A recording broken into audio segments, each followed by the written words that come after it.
क्या हाल चाल भाई। क्या हाल चाल है पंटर लोगों। चालू करें। कौन कौन ऐसा है जो इस साल सिलेक्शन के लिए पढ़ रहा है? सारे ही पढ़ रहे हैं। फिर सबके नंबर क्यों नहीं आ रहे? हाँ भाई, सबके नंबर क्यों नहीं आ रहे? सिलेबस क्यों नहीं पूरा हो रहा? डर क्यों लग रहा है?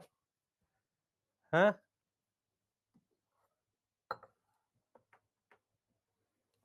चालू करें। कल सिलेबस, सॉरी 11th कंप्लीट हो जाएगा, एक बहुत बड़ा पार्ट। और कंप्लीट एक प्लान आपको दे दिया जाएगा 11th का। और एक महीने के अंदर पूरा रिवाइज किया जाएगा। तो जो बच्चा करना चाहेगा करेगा। यूट्यूब टेलीग्राम बैच में मिलाकर मैं सब कुछ कराऊंगा, काफी सारी चीजें हैं। शॉर्ट नोट्स भी रहेंगे उसमें, काफी सारी चीजें प्लान करता हूँ। और उसको एक महीने सीरियसली फॉलो करते हैं। जहां पर समरी लेक्चर लगेंगे वो भी दिए जाएंगे, जैसे जैसे भी है। ठीक है, तो स्टार्ट करें।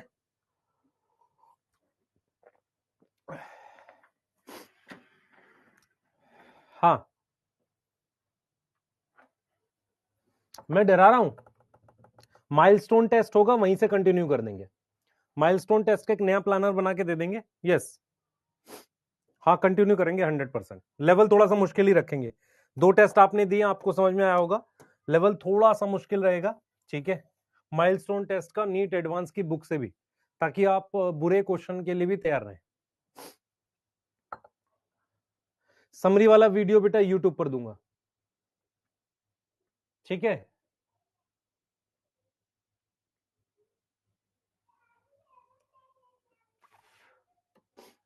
हाँ,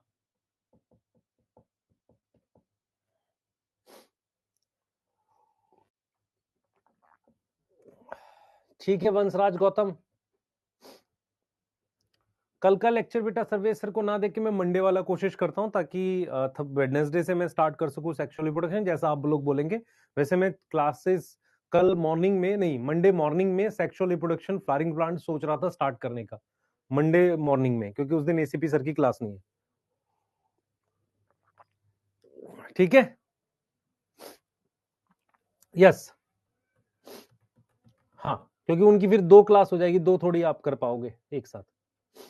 इंद्रजीत, आपके गांव के बच्चे को जीएमसी अलॉट हुआ, ये बहुत खुशखबरी की बात है कि जीएमसी अलॉट हुआ है। और अच्छी चीज है बेटा, आप लोगों को भी अलॉट हो। 525 नंबर दिखने में कम लगते हैं, पर उतने आसानी से आते नहीं है। नीट 2025 का पेपर टफ नहीं था, नॉर्मल पेपर था। 24 के कंपैरिजन, 24 तो बहुत ही ज्यादा आसान था, है ना। उससे कंपैरिजन में एक नॉर्मल पेपर था, जिसे हम कहते हैं कि एक नॉर्मल तैयारी वाले बच्चे को उतना आना चाहिए। यस। हाँ,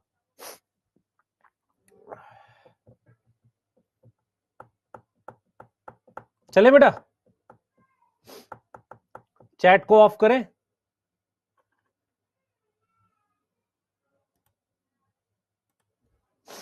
देखो बेटा, आप में से बहुत सारे बच्चे हो सकता है मेरे से सेकंड ईयर थर्ड ईयर पढ़ रहे हो सकता है कुछ बच्चे पहली बार पढ़ रहे हो।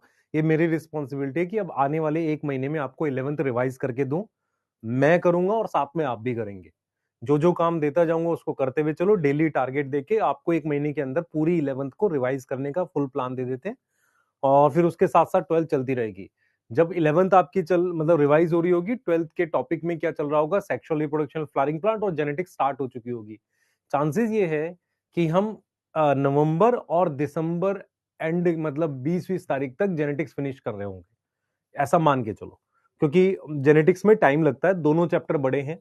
तो 12th में जो मेन सिलेबस है 13 चैप्टर है, 13 में से 3 इकोलॉजी के हो गए, एक माइक्रोब्स 4, एक सेक्सुअल रिप्रोडक्शन 5 और 2 जेनेटिक्स। तो 7 चैप्टर आपके किसके हैं बेटा? आपके बॉटनी के। 6 चैप्टर आपके जूलॉजी के हैं।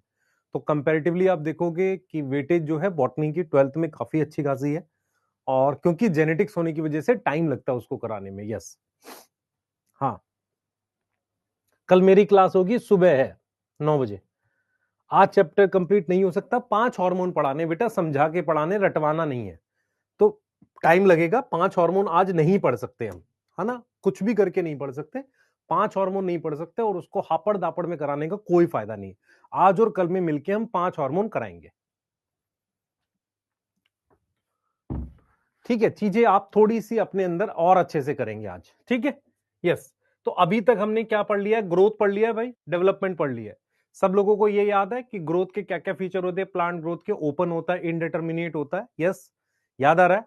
उसके अलावा ग्रोथ को प्रोटोप्लास्ट से प्रोपोर्शनल मेजर करते हैं, dry weight, fresh weight, length, volume. फिर उसके बाद हमने अर्थमेटिक ग्रोथ रेट पढ़ा था, ज्योमेट्रिक ग्रोथ रेट पढ़ा था। अर्थमेटिक इक्वेशन याद है, L T is equal to L naught plus R T, और W T is equal to W naught E की पावर आर टी, ये ज्योमेट्रिक की थी। क्लियर है। उसके बाद आपने फेजेस भी पढ़े थे, मेरिस्मेटिक, इलोंगेशन और मैचुरेशन फेज। उसके बाद हमने आपको क्या पढ़ाया था बेटा? हमने पढ़ाया था एब्सोल्यूट ग्रोथ और रिलेटिव ग्रोथ। उसके बाद हमने डेवलपमेंट मतलब फैक्टर्स, कंडीशंस पढ़ाई। उसमें एक पानी होता है, एक मेरे पास क्या होता है, पानी क्या काम करता है? टर्जिडिटी मेंटेन करता है, सेल को बड़ा बनाता है। उसके अलावा एंजाइम को काम करने के लिए मीडियम देता है। ऑक्सीजन क्या देता है बेटा? एरोबिक रेस्पिरेशन कराता है। तीसरी चीज हमने बोली थी, मान लो टेम्परेचर है तो ऑप्टिमम टेम्परेचर चाहिए होता है प्लांट को काम करने के लिए। फिर हमारे पास न्यूट्रिएंट चाहिए होते हैं, मैक्रो और माइक्रो चाहिए होते हैं। उसके बाद लाइट हो गया, ग्रेविटी हो गया, ये चीजें हो गई। फिर हमने आपको नेक्स्ट क्या पढ़ाया था? हमने आपको डेवलपमेंट पढ़ाई थी। तो डेवलपमेंट कैसे होती है बेटा? डेवलपमेंट में एक टॉपिक पढ़ाया था, डिफरेंशिएशन, डी डिफरेंशिएशन, रीडिफरेंशिएशन। डिफरेंशिएशन किसकी होती है? प्राइमरी मेरिस्टेम की। डी डिफरेंशिएशन किसकी होती है? परमानेंट सेल्स की। क्या बनती है? सेकेंडरी मेरिस्टेम, कॉर्क कैम्बियम और वास्कुलर कैम्बियम। और रीडिफरेंशिएशन क्या होता है? याद करो बच्चे, रीडिफरेंशिएशन क्या होता है? किसी भी परमानेंट मतलब क्या नाम है, डिवाइडिंग सेल जो सेकेंडरी मेरिस्टेम है, उससे दोबारा परमानेंट बनना, है ना? जैसे कि कॉर्क हो गई, secondary cortex, secondary xylem, secondary phloem, ये टॉपिक आपको बताए थे। उसके बाद मैंने बोला था डेवलपमेंट का मतलब ग्रोथ भी होता है, उसके बाद डिफरेंशिएशन भी होता है और सेनीसेंस भी होता है। अगर हम प्लांट की बात करते हैं तो उसमें ग्रोथ हो गया, seed germination, vegetative growth, reproductive growth और सेनीसेंस। सेनीसेंस का मतलब होता है बूढ़ा होना, ग्रोइंग ओल्ड, या नेचुरल डेथ, मतलब एक तरीके से बूढ़े होके डेथ होने को क्या बोलते हैं? सेनीसेंस बोलते हैं। क्या बोलते हैं? एक तरीके से सेनीसेंस बोलते हैं। याद आ रहा है ये चीज? ठीक है। अब यहां से हम आगे जा रहे हैं। उसके बाद हमने आपको पढ़ाया था कि बेटा हमारे पास क्या है, एक टॉपिक होता है जिसको हम कहते हैं प्लास्टिसिटी। प्लास्टिसिटी का मतलब समझो, प्लांट को अगर डिफरेंट एनवायरमेंटल कंडीशन मिलती है तो वो लाइफ के डिफरेंट फेजेस फॉलो करता है या डिफरेंट तरीके से ग्रो करता है। प्लास्टिसिटी का एक उदाहरण है हेट्रोफिली। किसी प्लांट में दो तरह की लीफ होना, उसे कहते हैं हेट्रोफिली।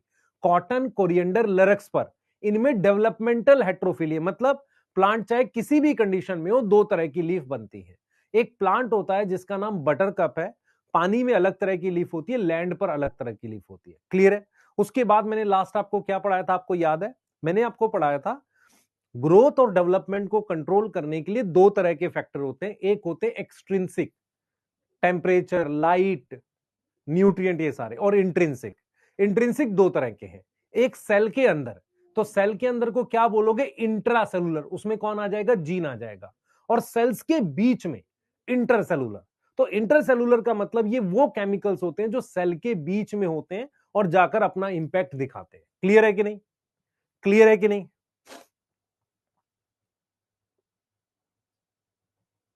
ब्रजेश्वर मंडल बेटा प्लीज इस तरीके से सलाह मत दो, उससे कोई फायदा नहीं होगा, क्योंकि क्लास कल लग गई है और बहुत सारे बच्चों को पता है, तो उसमें ज्यादा चेंजेस मैं नहीं करूंगा, है ना? डन है? हाँ, तो कल इसको फिनिश कर रहे हैं हम लोग, चैप्टर को अभी पढ़ाई करते हैं, फिर कल बात करेंगे। यस। हाँ हाँ, क्लास ले सकते हो, लेट हो गए कोई दिक्कत नहीं। आज हम लोग जो टॉपिक स्टार्ट कर रहे हैं, मैंने जस्ट रिवाइज किया है, प्लांट हार्मोन स्टार्ट कर रहे हैं। प्लांट हार्मोन क्या है? आप लोगों को मैंने लास्ट जो बताया वो क्या है, याद करो। Plant hormone intercellular intrinsic factor है बिटवीन सेल्स। तो सबसे पहले हम लोग स्टार्ट कर रहे हैं प्लांट हार्मोन्स। तो प्लांट हार्मोन्स का एक और नाम होता है प्लांट ग्रोथ रेगुलेटर्स। अगर ज्यादा अच्छा नाम मैं रखना चाहूं तो प्लांट डेवलपमेंट रेगुलेटर लिखना चाहिए, क्योंकि ये ना सिर्फ ग्रोथ कंट्रोल करते हैं, ग्रोथ के अलावा डिफरेंशिएशन, डेथ, ये सारी चीजें कंट्रोल करते हैं। तो इनका वैसे तो नाम होना चाहिए था प्लांट डेवलपमेंट रेगुलेटर, पर सॉरी, प्लांट डेवलपमेंट रेगुलेटर, पर क्योंकि पुराना नाम दिया हुआ है plant growth regulator.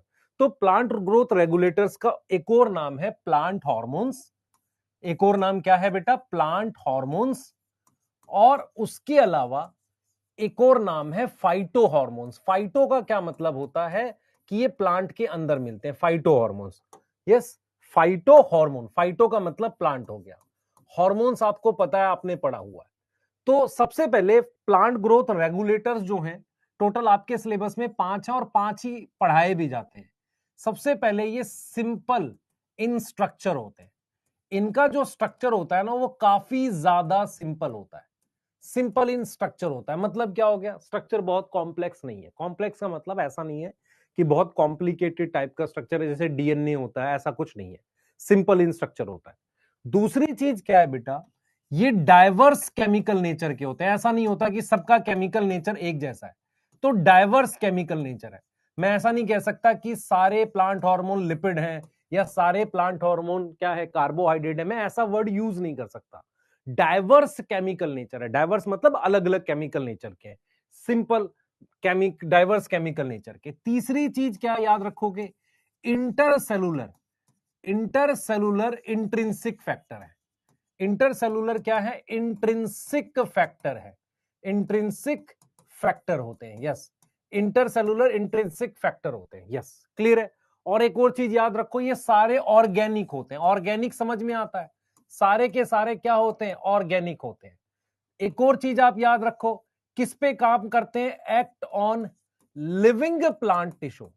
Living plant tissue पे ये काम कर रहे होते हैं। जो भी प्लांट टिश्यू लिविंग है एक तरीके से, मतलब सेल्स लिविंग है टाइप के हैं, उन पर ये काम कर रहे होते हैं। मेरी बात समझ में आ रही है। तो हमने क्या लिखा है, ये हमने लिखा है सिंपल इन स्ट्रक्चर है, डाइवर्स केमिकल नेचर है। डाइवर्स का मतलब होता है अलग अलग टाइप के केमिकल नेचर होते हैं, ठीक है। तुम्हारे सिलेबस में जब आप क्लास 10th में थे तो 5 ही हार्मोन पढ़ाए गए थे, auxin, gibberellic acid, cytokinin, abscisic acid, ethylene, 5 ही पढ़ाए गए थे। उससे ज्यादा होते हैं, दो दो एक और होते हैं, पर आपके सिलेबस में है ही नहीं। तो यहां भी क्लास 11th में आकर भी आपको, मतलब 11th की बुक का पार्ट है ना ये, तो आपको 5 ही पढ़ाए गए हैं। अब क्या है कि एनसीईआरटी कहती है कि डाइवर्स केमिकल नेचर, जैसे ऑक्सिन है, ऑक्सिन है, ध्यान से सुनना, ऑक्सिन जो है, अगर आप ऑक्सिन का स्ट्रक्चर देखोगे ना, ऑक्सिन का स्ट्रक्चर देखोगे तो उसमें इंडोल रिंग होती है। उसमें क्या होती है, इंडोल रिंग होती है। अब ये इंडोल रिंग क्या होती है, आपको अगर याद हो नहीं हो पता नहीं, आप में से कितने लोगों को पता है कि मोस्ट कॉम्प्लेक्स अमीनो एसिड कौन सा है, tryptophan. Most complex amino acid कौन सा है, ट्रिप्टोफान। सिंपलेस्ट अमीनो एसिड कौन सा है, ग्लाइसिन है। तो ट्रिप्टोफान में एक रिंग होती है ऐसे, ट्रिप्टोफान में एक ऐसी रिंग होती है, देख ऐसी, ऐसी एक रिंग होती है इस तरीके की, इस तरीके की एक रिंग होती है, इसको इंडोल रिंग कहते हैं। तो ये इंडोल रिंग किस में प्रेजेंट होती है, सारे ऑक्सिन में नहीं होती, इंडोल रिंग के कंपाउंड होते हैं ये। नॉर्मली क्या इंडोल रिंग के कंपाउंड होते हैं। क्या मेरी बात समझ में आ रही है, क्या मेरी बात समझ में आ रही है। कल मेरी क्लास है, हाँ है, 100% है, सुबह है बेटा 9 बजे, यस।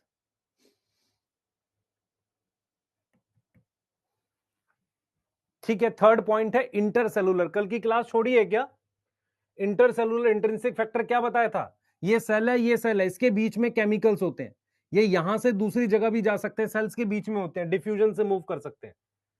अब आओ जरा, तो ऑक्सिन में कौन सी रिंग होती है, इंडोल रिंग होती है। इसीलिए कहते हैं बेटा, इसीलिए कहते हैं कि ट्रिप्टोफान जो है, ट्रिप्टोफान अमीनो एसिड क्या है, amino acid is precursor of auxin.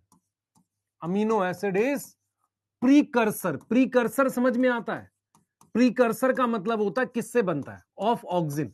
तो ऑक्सिन का प्रीकर्सर कौन है, मेरे पास ट्रिप्टोफान है। सो दूसरा आ जाओ, दूसरा मेरे पास है जिबरलिक एसिड, जिबरलिन कहते हैं इसको, जिबरलिक एसिड, यस। अब जो जिबरलिक एसिड है उसमें टारपीन होता है बेटा, टारपीन, कुछ कार्बन की रिंग होती है, मतलब टारपीन क्या है, ग्रुप ऑफ कंपाउंड होते हैं 10 कार्बन के आसपास या उससे ज्यादा, 20 कार्बन 10 कार्बन ऐसे होते हैं, उसमें टारपीन होता है। क्या होता है, टारपीन, यस, टारपीन होता है। तो टारपीन क्या है, कार्बन की कुछ चेन टाइप से बनती है, उसको कहते हैं। इसके अलावा अब हमारे पास क्या होता है, एक होता है साइटोकाइनिन, एक होता है साइटोकाइनिन। अब साइटोकाइनिन क्या होता है बेटा, ध्यान से सुनेंगे, साइटोकाइनिन क्या होता है, अमीनो प्यूरिन का डेरिवेटिव होता है। अमीनो प्यूरिन किसे कहते हैं, कौन बच्चा बताएगा, सर एडिनिन को कहते हैं। तो कहीं ना कहीं एडिनिन का डेरिवेटिव होता है, अमीनो प्यूरिन कहते हैं। मैं आपको समझाता हूं, मेरी बात समझना। कितने लोगों को स्ट्रक्चर याद है इसका, इधर देखेंगे सारे बच्चे, मैंने यहां एक नाइट्रोजन बनाया, एक नाइट्रोजन यहां बनाया, ठीक है। मैं एक बार आपको एडेनिन का स्ट्रक्चर बना के दे रहा हूं, ठीक है।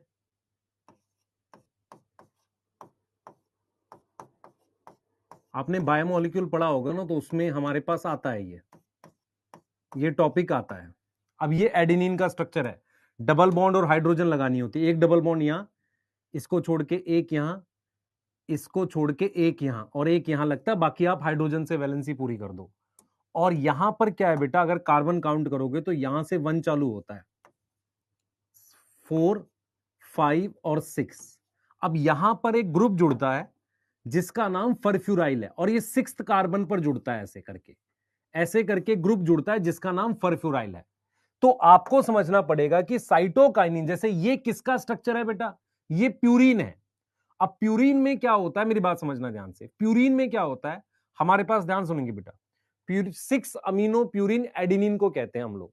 तो हम क्या कह रहे हैं बच्चे, यहां पर अमीनो ग्रुप जुड़ा हुआ था, यस, उसके आगे एक ग्रुप और जोड़ दिया फरफ्यूराइल। अब ये कौन सी कार्बन पर जुड़ा हुआ है, 6 पर। तो एनसीईआरटी क्या लिखती है, एनसीईआरटी लिखती है N6 फरफ्यूराइल, फरफ्यूराइल अमीनो प्यूरिन।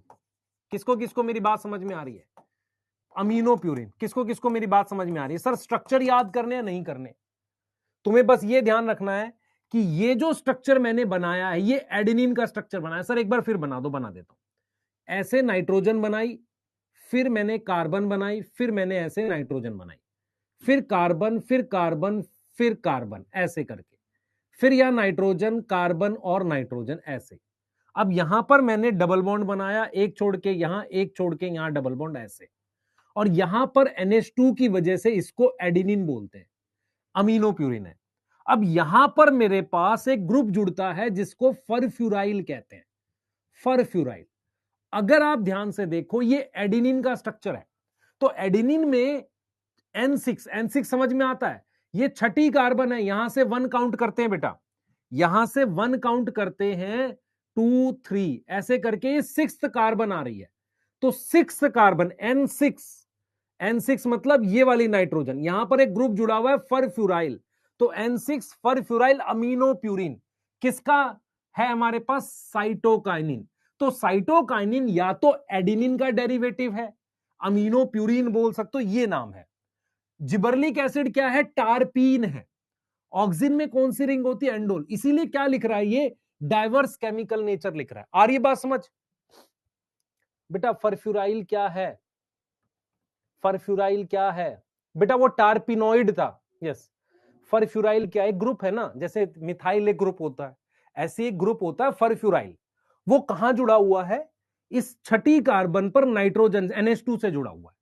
तो मैं सिर्फ आपको ये कह रहा हूं कि plant growth hormone are diverse chemical nature. Auxin किससे बनता है, इंडोल रिंग से। किससे बनता है, इंडोल रिंग, ये रही इंडोल रिंग, यस। फिर जिबरलिन किससे बनता है, टारपीन होता है एक तरह का। साइटोकाइनिन किससे बनता है, अमीनो प्यूरिन। अमीनो प्यूरिन मतलब मेरे पास ये प्यूरिन रिंग है। प्यूरिन रिंग क्या होती है, एक बड़ी रिंग, एक छोटी रिंग, 9 मेंबर की रिंग होती है। इसके 6th कार्बन पर NH2 होता है, इसको कहते हैं एडिनिन, सही है। यहां पर मैंने ग्रुप जोड़ दिया फरफ्यूराइल।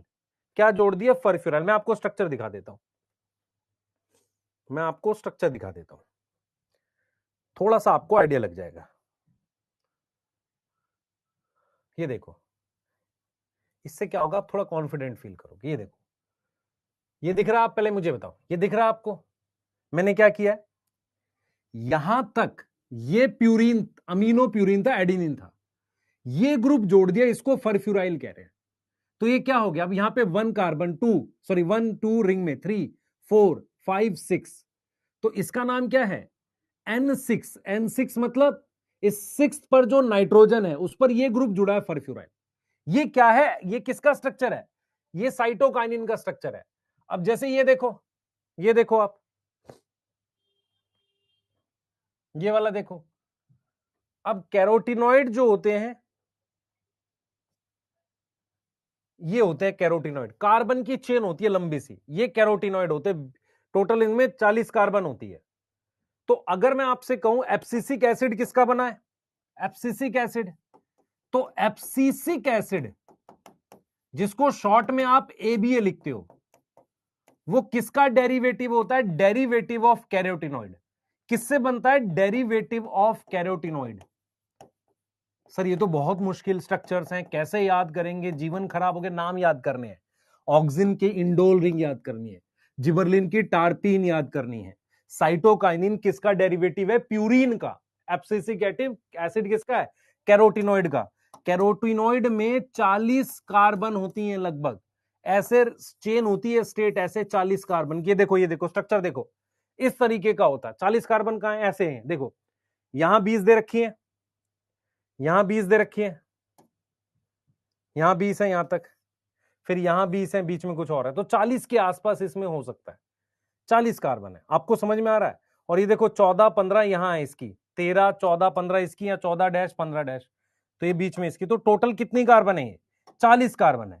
कैरोटिनॉइड में कितनी कार्बन है? 40 कार्बन है। विटामिन ए जो होता है, मैंने पढ़ाया भी आपको, विटामिन ए में 20 कार्बन होती है, तो बीटा कैरोटीन उसमें होती है 40 कार्बन। तो एक बीटा कैरोटीन जो है वो कितने विटामिन ए बनाता है? 2 विटामिन ए बनाता है। कहते हैं ना कैरेट से मुझे विटामिन ए मिलता है, कैरेट से बीटा कैरोटीन मिलता है। तो मैं बस आपको यह समझा रहा हूं इस बात का क्या मतलब है। ऑक्सिन इंडोल रिंग है, जिबरलिक एसिड टार्पीन है, साइटोकाइनिन अमीनोप्यूरिन है। एब्सिसिक एसिड किसका डेरिवेटिव है? कैरोटिनॉइड का। उसके अलावा इथिलीन जो है वो गैसियस है। इथिलीन क्या है बेटा? गैसियस हार्मोन है, गैस है, गैसियस हार्मोन है। तो अगर आप ध्यान से देखें, ये सारे ऑर्गेनिक हैं कि नहीं है? हाँ। ये किस पे काम करते हैं? प्लांट टिश्यू पे काम करते हैं। ये कहां होते हैं? सेल्स के बीच में होते हैं। इनका बहुत अलग अलग डाइवर्स केमिकल नेचर है।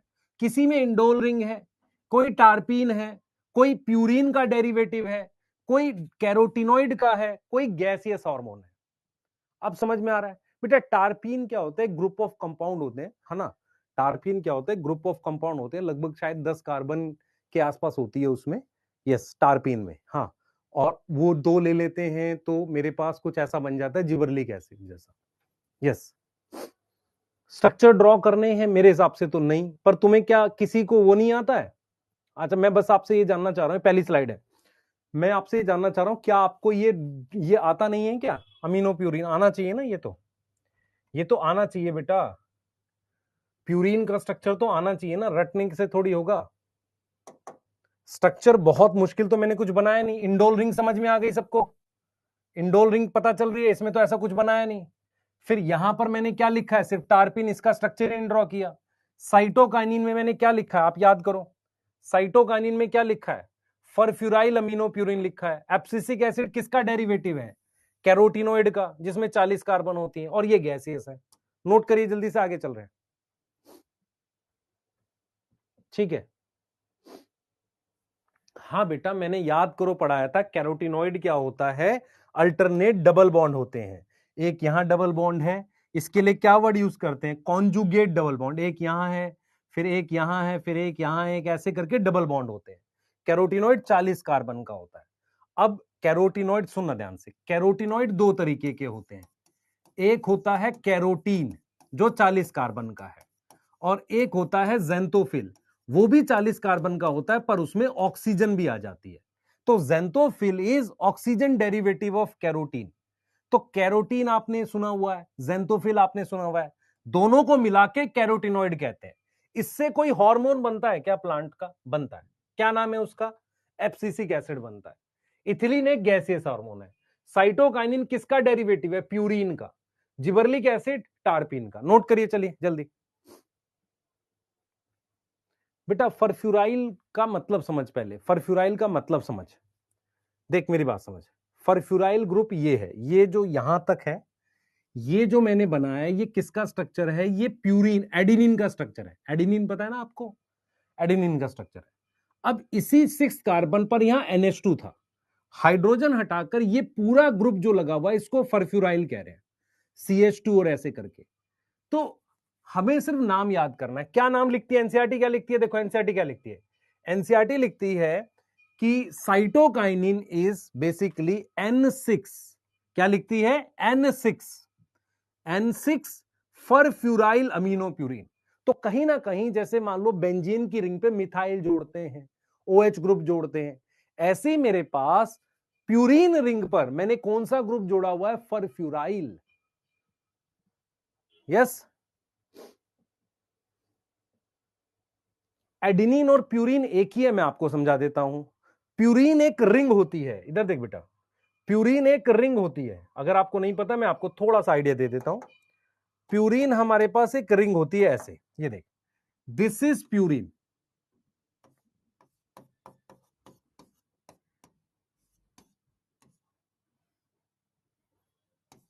ये प्यूरिन है,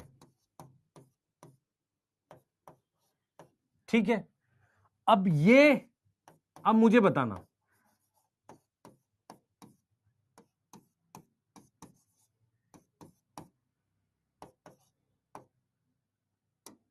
यहां पर NH2 जुड़ा हुआ है, ये एडेनिन है। तो मुझे बताओ प्यूरिन से एडेनिन बन गया? Yes sir. तो एडेनिन किसकी टाइप है? प्यूरिन की। अब इस पर यहां पर एक ग्रुप जोड़ दिया फरफ्यूराइल। तो मैं अगर आपसे कहूं कि एडेनिन प्यूरिन है कि नहीं है? बिल्कुल है। अब यहां डबल बॉन्ड लगाना पड़ेगा, एक छोड़ के एक ऐसे, और फिर बाकी वैलेंसी हाइड्रोजन से पूरी करेंगे। अब ठीक है, एक बच्चा पूछ रहा था, बता दिया मैंने। यूरिक एसिड बेटा एडेनिन का डेरिवेटिव होता है। यस, यूरिक एसिड एडेनिन का डेरिवेटिव होता है। हाँ, मतलब सॉरी, प्यूरिन डेरिवेटिव होता है। यूरिक एसिड क्या होता है? प्यूरिन का डेरिवेटिव होता है। कैफीन सुना है तुमने? कैफीन कॉफी में मिलता है, वो भी एक तरह का प्यूरिन होता है। बेटा आप समझ नहीं रहे हो, मैं आपको सिर्फ ये समझाने की कोशिश कर रहा हूं। आपने यहां एक डबल बॉन्ड बनाया, एक यहां बनाया, एक यहां बनाया, एक यहां बनाया। अगर मैंने यहां कोई ग्रुप जोड़ा है, उसमें डबल बॉन्ड होता, तो फिर ये वाला डबल बॉन्ड हट गया होता। क्लियर है कि नहीं है? यस। तो बॉन्ड्स डबल है, सिंगल है, वो आप करो, मैं एक बेसिक रिंग समझा रहा हूं। बायो में मैं इतना डीप जाके नहीं पढ़ाना चाहिए मुझे आपको, फिर भी मैं थोड़ा बहुत आपको बता देता हूं, है ना। ये स्लाइड आपके काम की नहीं, सिर्फ देखने के लिए, बनाना नहीं कॉपी में, ये भी देखने के लिए है। यस। अब हम आगे चल रहे हैं, दो टाइप के पीजीआर की बात कर रहे हैं। पहला स्लाइड आपको समझ में आ गया, they are simple in structure, diverse chemical nature, intercellular intrinsic factor है, ऑर्गेनिक है, act on living plant tissue. Yes. हाँ, लगा लेना बेटा। अच्छा, इस डायग्राम में इसने लगा नहीं रखे, यहां डबल बॉन्ड होगा बेटा, यहां डबल बॉन्ड यहां होना चाहिए, फिर यहां छोड़ के यहां होना चाहिए। वैलेंसी भी तो पूरी नहीं कर रखी। क्लियर है? चले आगे, यहां तक लिख लिया, आगे चले फटाफट से, जल्दी बताओ, आगे चले भाई।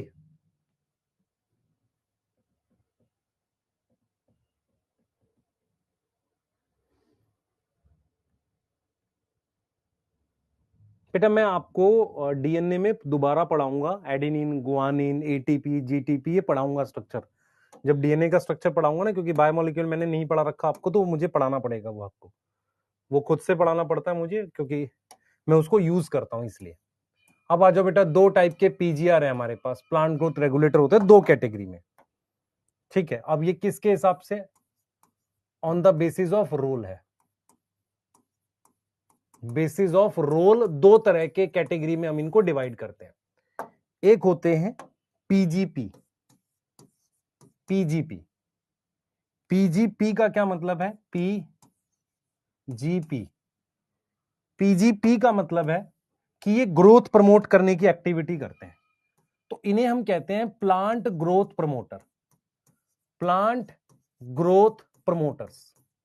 तो ये क्या करते हैं? इनकी मैक्सिमम एक्टिविटी, इनके most of the role, most of the role क्या है? To promote growth. अब कौन सी ग्रोथ? कौन सी ग्रोथ? जैसे एग्जाम्पल के लिए अगर मैं लिखूं, एग्जाम्पल के लिए सेल को डिवाइड करना, सेल को डिवाइड करेंगे, सेल का साइज बढ़ाएंगे, यस, सेल एनलार्जमेंट हो गया, यस। ट्रॉपिक मूवमेंट हो गई, ट्रॉपिक मूवमेंट सुना आपने, फोटोट्रॉपिक बेंड कर जाता है, ट्रॉपिक मूवमेंट हो गई, है ना, ट्रॉपिक मूवमेंट हो गई। फिर फ्लावरिंग हो गई, सीड फॉर्मेशन, फ्लावरिंग, फूल आना, fruit formation, fruiting, fruit formation हो गई, और उसके अलावा बेटा मेरे पास सीड डेवलपमेंट हो गई, सीड फॉर्मेशन हो गई।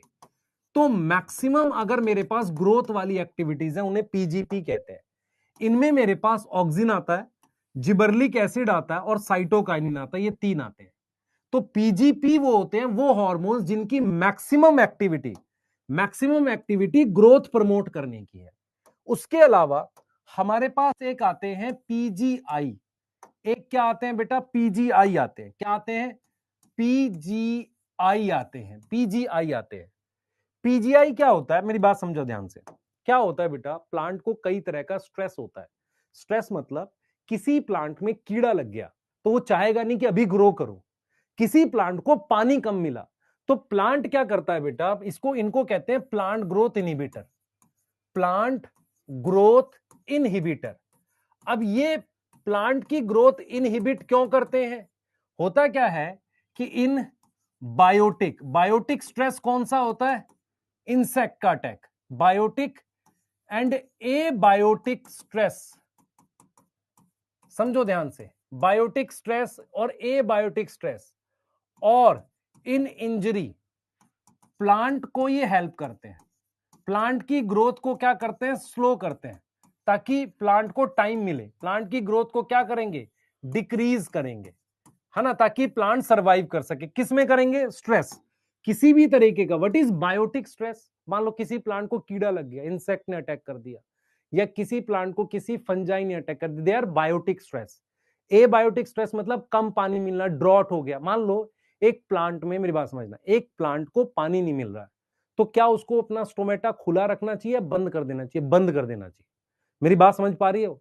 तो ये हेल्प करते हैं स्ट्रेस में। इसमें मेनली आता है एब्सिसिक एसिड। मेनली क्या आता है? एब्सिसिक एसिड आता है। क्या आता है? मेनली एब्सिसिक एसिड आता है मेनली इसमें। और जो इथिलीन होता है ना, इथिलीन, इथिलीन क्या है बेटा? इथिलीन दोनों है। इथिलीन के रोल जो है बोथ पीजीपी एंड पीजीआई है, but more role as a inhibitor है। रोल ऑफ पीजीआई है। पीजीआई समझ में आता है? इनहिबिटर टाइप के, इनहिबिटर टाइप के ज्यादा रोल है। तो अगर आपसे पूछा जाए कि प्लांट ग्रोथ प्रमोटर्स में कौन आएंगे, ऑक्सिन, जिबरलिक, साइटोकाइनिन। इनहिबिटर प्लांट के लिए फायदा है कि नुकसान है? बिल्कुल फायदा है, क्योंकि स्ट्रेस में प्लांट को ग्रो नहीं करना चाहिए। तो उसमें मेनली क्या आएगा? एब्सिसिक एसिड आएगा। इथिलीन दोनों में आता है, पर ज्यादा किस में आता है? इनहिबिटर में आता है। ज्यादा किस में आता है? इनहिबिटर में आता है। मतलब मान लो 10 रोल हैं, उसमें से 6 से 7 रोल उसके इनहिबिट करने के, ग्रोथ को कम करने के। यहां तक समझ में आ रही है बेटा? पीजीपी पीजीआर क्या होता है? अब तू ऐसे सवाल पूछेगा तो पिटाई खाने का। कब कब ज्वाइन की क्लास? प्लांट ग्रोथ रेगुलेटर का मतलब एक ऐसे ऑर्गेनिक कंपाउंड जो प्लांट की ग्रोथ डेवलपमेंट को कंट्रोल करते हैं। उसमें ऐसा हो सकता है कुछ प्लांट की ग्रोथ को प्रमोट करेंगे, कैसे? सेल को डिवाइड करना, प्लांट की लेंथ बढ़ाना, ऐसे करके, इस तरीके से फूल लाना, उसमें फ्रूट बनाना, ये सारी चीजें, सीड डेवलप करना, ये हो गए। इनमें 3 हार्मोन आते हैं, auxin, gibberellic acid, cytokinin. Inhibitor में मेनली एब्सिसिक एसिड। इथिलीन के जो रोल हैं वो दोनों में आते हैं। तो ये जो मैंने कैटेगरी, पीजीआर की कैटेगरी बनाई है, किस हिसाब पे बनाई है? On the basis of role बनाई है। क्या इतनी बात समझ में आ रही है बेटा? इंजरी में मेरी बात सुनो, अगर किसी प्लांट को इंजरी हो गई है तो उसको उस वक्त उतनी तेजी से ग्रो नहीं करता, वो थोड़ा सा टाइम लेता है, तो इंजरी वाले में इनहिबिटर आएगा। यस। नहीं श्रवण, निशाद, नीट एडवांस की पीडीएफ कैसे मिल सकती है यार? क्या बात कर रहा है? मान ली नीट एडवांस एक बुक है जिसपे काफी काम किया गया है, उसकी तुम कह रहे हो कि उसको लीक कर दें हम? मतलब क्या है इस चीज से? है? थोड़ा तो अकल लगा यार।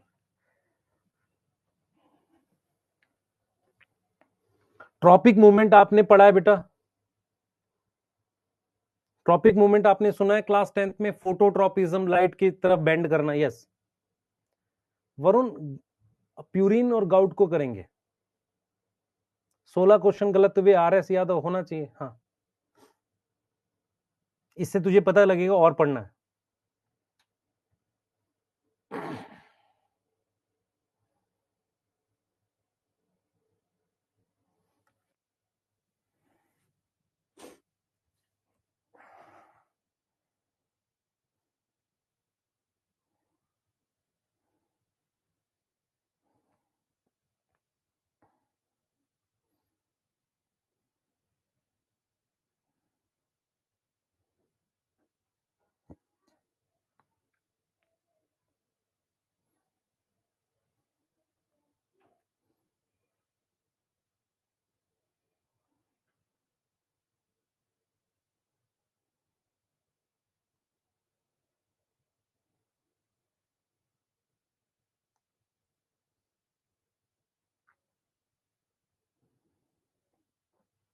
लिख लिया बेटा, चले आगे। अगला टेस्ट शेड्यूल आ जाएगा, मतलब कल तक आ जाएगा बेटा। ए बायोटिक और बायोटिक स्ट्रेस का मतलब बता देता हूं। बायोटिक स्ट्रेस मैं नोट में लिख सकता हूं या आप समझो। बायोटिक होता है किसी इन्फेक्शन, और ए बायोटिक स्ट्रेस होता है ड्रॉट, सूखा।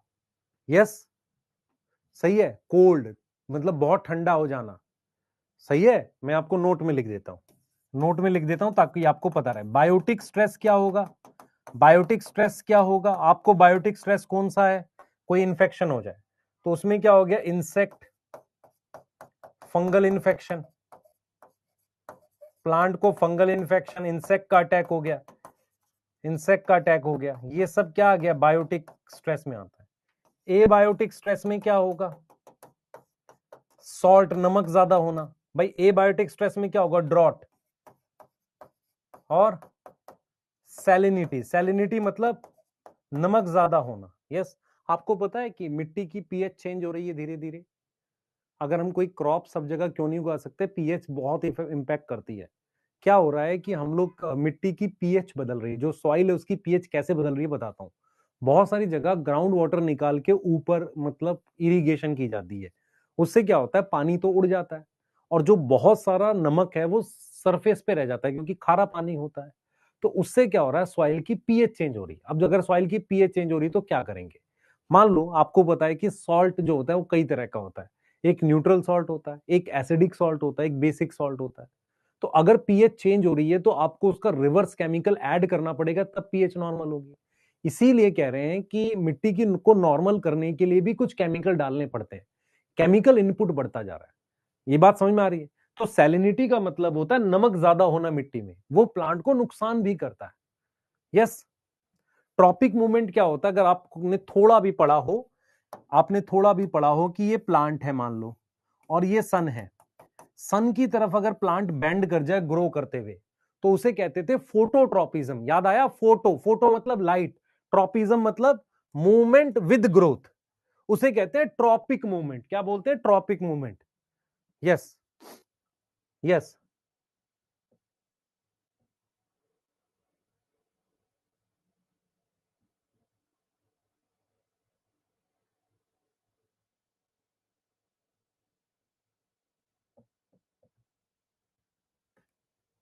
ठीक है बेटा। गांव में हैंडपंप होता है, पर हैंडपंप से तुम कितना पानी निकालते हो, जो ट्यूबवेल होता है उससे ज्यादा पानी निकलता है। सारा का सारा पानी कहाँ बिछा देते हैं, मिट्टी में बिछा देते हैं, पानी उड़ जाता है, कुछ प्लांट ले लेता है, नमक रह जाएगा ना सरफेस पे, सतह पे। ज्यादा समय तक धीरे धीरे प्लांट की, सॉरी, मिट्टी की पीएच बदलती है। हाँ, लिख लिया, चले आगे। चलिए आइए। हैंडपंप डोनाल्ड ट्रंप जैसा नहीं सुनाई दे रहा। आ जाओ, पहला हार्मोन पढ़ रहे हैं ऑक्सिन। देखो क्या पढ़ेंगे हम, किसी भी हार्मोन के लिए हमें क्या क्या टॉपिक पढ़ने हैं। सबसे पहले हमें पढ़ना है टॉपिक डिस्कवरी। सारे हार्मोन के लिए मुझे पढ़ना है, फॉर ऑल हार्मोन, क्योंकि सबकी डिस्कवरी जो थी एक्सीडेंटल थी। डिस्कवरी क्या थी, एक्सीडेंटल थी। तो मुझे क्या पढ़ना है, एक तो टॉपिक पढ़ना है डिस्कवरी, ठीक है। फिर मुझे पढ़ना है साइट ऑफ सिंथेसिस, वो हार्मोन प्लांट में कहां बनता है, ठीक है। फिर उस हार्मोन का एक टेस्ट होता है, उसे कहते हैं बायोएसे। कितने बच्चों को एलिसा की फुल फॉर्म पता है? एलिसा की फुल फॉर्म है एंजाइम लिंक्ड इम्यूनोसॉर्बेंट एसे। ऐसे दो तरह का होता है, एक जो तुम काऊ पे लिखते थे वो शायद ऐसे होता होगा, ई से। यहां पर जो ऐसे है, यहां पर जो ऐसे वो ए से है, इसका मतलब होता है टेस्ट। इसका मतलब क्या होता है, टेस्ट। यस। तो हमें सारे हॉर्मोन्स का क्या पढ़ना है, टेस्ट पढ़ना है।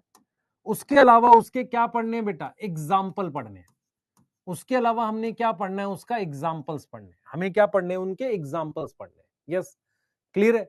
तो हमें डिस्कवरी पढ़नी है, साइट ऑफ सिंथेसिस पढ़नी है, बायोएस से पढ़ने हैं, हमें पढ़ने हैं उसके एग्जाम्पल्स। हमें क्या पढ़ने हैं बेटा, उसके एग्जाम्पल्स पढ़ने हैं। मेरी बात समझ में आ रही है, मेरी बात समझ में आ रही है, ये चीज हमें पढ़नी है। उसके बाद हमने उनकी क्या पढ़ने हैं, role, role and application. Role और एप्लीकेशन, मेरी बात सुनना ध्यान से, ध्यान से सुनना, मेरी बात सुनना। रोल और एप्लीकेशन अलग अलग होता है। फॉर एग्जाम्पल, मेरी बात सुने, मेरी बात सुने, सुबह सुबह प्रातः काल 5 बजे, सुनना ध्यान से, आपके पिताजी ने आपको एक झापड़ मारा, वो रोल हो गया, उसकी वजह से आप सुबह उठ के पढ़ने लगे, वो एप्लीकेशन हो गया। तो एप्लीकेशन क्या है, उस काम का क्या यूज हुआ, मेरी बात समझो, उस काम का क्या यूज हुआ, मेरी बात समझ पा रहे हो कि नहीं पा रहे हो? तो रोल और एप्लीकेशन दोनों को लिंक करके पढ़ेंगे। कितने लोगों को समझ में आई? यस। तो हम मोस्ट ऑफ द हार्मोन के लिए ये बातें पढ़ेंगे, सही है?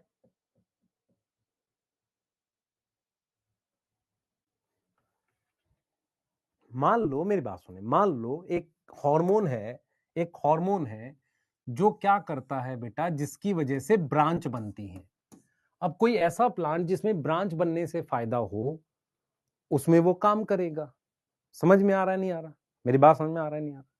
एक हार्मोन है जिसकी वजह से कुछ प्लांट ग्रो नहीं करते, तो मैं उस हार्मोन को एज अ वीडीसाइड यूज कर रहा हूं। तो रोल होता है वो क्या काम करता है, अब उसको एग्रीकल्चर में कैसे यूज करते हैं, उसको कहते हैं एप्लीकेशन। तो रोल और एप्लीकेशन की बात करेंगे, हम एग्जाम्पल की बात करेंगे, हम साइट ऑफ सिंथेसिस की बात करेंगे, हम डिस्कवरीज की बात करेंगे। ये टॉपिक्स हैं जिन पे हमारा फोकस रहेगा। क्लियर है? ये टॉपिक्स हैं जहां पर हमारा फोकस रहेगा, हम सारे हॉर्मोन्स के लिए पढ़ेंगे। तो सबसे पहले हम ऑक्सिन के बारे में पढ़ने जा रहे हैं, डिस्कवरी। ठीक है, सबसे पहला पॉइंट मैं बता देता हूं कि most of the plant hormone या ऑल प्लांट हार्मोन की एक्सीडेंटल डिस्कवरी है। सर पीछे वाला लिखा नहीं हमने, वो लिखना ही नहीं है, बस ये बताने के लिए था कि क्या पढ़ने हैं टॉपिक। ऑल प्लांट हार्मोन्स की एक्सीडेंटल डिस्कवरी है, एक्सीडेंटल डिस्कवरी है। किसी को पता है एक्सीडेंटल डिस्कवरी को क्या बोलते हैं? ये एक्सीडेंटल डिस्कवरी क्या होती है? हम रोड पे जा रहे थे, हमने कुछ डिस्कवर कर दिया? नहीं। एक्सीडेंटल डिस्कवरी का मतलब होता है मैं लैब में कुछ काम कर रहा था, मैंने कुछ और डिस्कवर कर दिया। For example Alexander Fleming culture कर रहे थे, किसको? बैक्टीरिया को। यस, उन्होंने एंटीबायोटिक डिस्कवर कर दिया। ऐसी डिस्कवरीज जो बाई चांस हो जाएं, उनको हम क्या बोलते हैं? सेरेंडिपिटी बोलते हैं। क्या बोलते हैं? सेरेंडिपिटी बोलते हैं। यस और नो? समझ आ गया? तो मोस्ट प्लांट हॉर्मोन्स की हमारे पास क्या है? एक्सीडेंटल डिस्कवरी है। कितने लोगों को याद है कि डार्विन जो है उनकी बुक आई थी ओरिजिन ऑफ स्पीशीज? जल्दी बताओ, जल्दी बताओ बेटा। बेटा सॉइल का पीएच तो पीएच मीटर से चेक होगा, पता है, याद है आपको?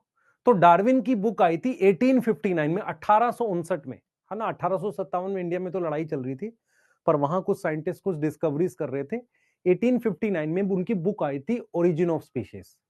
1880 के आसपास, यस, 1860 है या 80 है, मतलब 19 सेंचुरी की तरफ जा रहे हैं जब हम, चार्ल्स डार्विन और उनके बेटे फ्रांसिस डार्विन वो प्लांट पर किसी टॉपिक पे काम कर रहे थे। तो अगर मैं बात कर रहा हूं डिस्कवरी की, तो सबसे पहला काम किसका है बेटा? सबसे पहला कंट्रीब्यूशन है किसका? Charles Darwin and his son Francis Darwin. तो क्या इन्होंने ऑक्सिन डिस्कवर किया था? हां, पर वो काम तो कुछ और कर रहे थे। तो वो क्या काम कर रहे थे? वो काम कर रहे थे वर्किंग ऑन फोटोट्रोपिज्म। वो काम कर रहे थे फोटोट्रोपिज्म पे। कैसे काम कर रहे थे मैं आपको समझाता हूं। हमारे पास क्या होता है बेटा, हमारे पास क्या होता है? एक प्लांट था जिसका नाम था कैनरी ग्रास। एक प्लांट था जिसका नाम था कैनरी ग्रास। कैनरी ग्रास की जो शूट टिप होती है, शूट टिप, उसको उन्होंने क्या बोला? कोलियोप्टाइल। शूट टिप क्या होता है बेटा? मेरी बात सुनेंगे ध्यान से। ग्रास की जो शूट टिप होती है उसके बाहर एक लीफ जैसा ऐसा कवर होता है, उसे कोलियोप्टाइल बोलते हैं। वो लोग किस टॉपिक पे काम कर रहे थे? बाई चांस डिस्कवर किया ना, वो लोग काम कर रहे थे फोटोट्रोपिज्म पे। तो वो क्या एक्सपेरिमेंट कर रहे थे? सुनना, क्या एक्सपेरिमेंट कर रहे थे? उन्होंने क्या किया, उन्होंने ये प्लांट की टिप है, समझना ध्यान से। ये हमारे पास प्लांट की टिप है, ध्यान से देखना। ये प्लांट की टिप है हमारे पास, ठीक है? ये प्लांट की टिप है।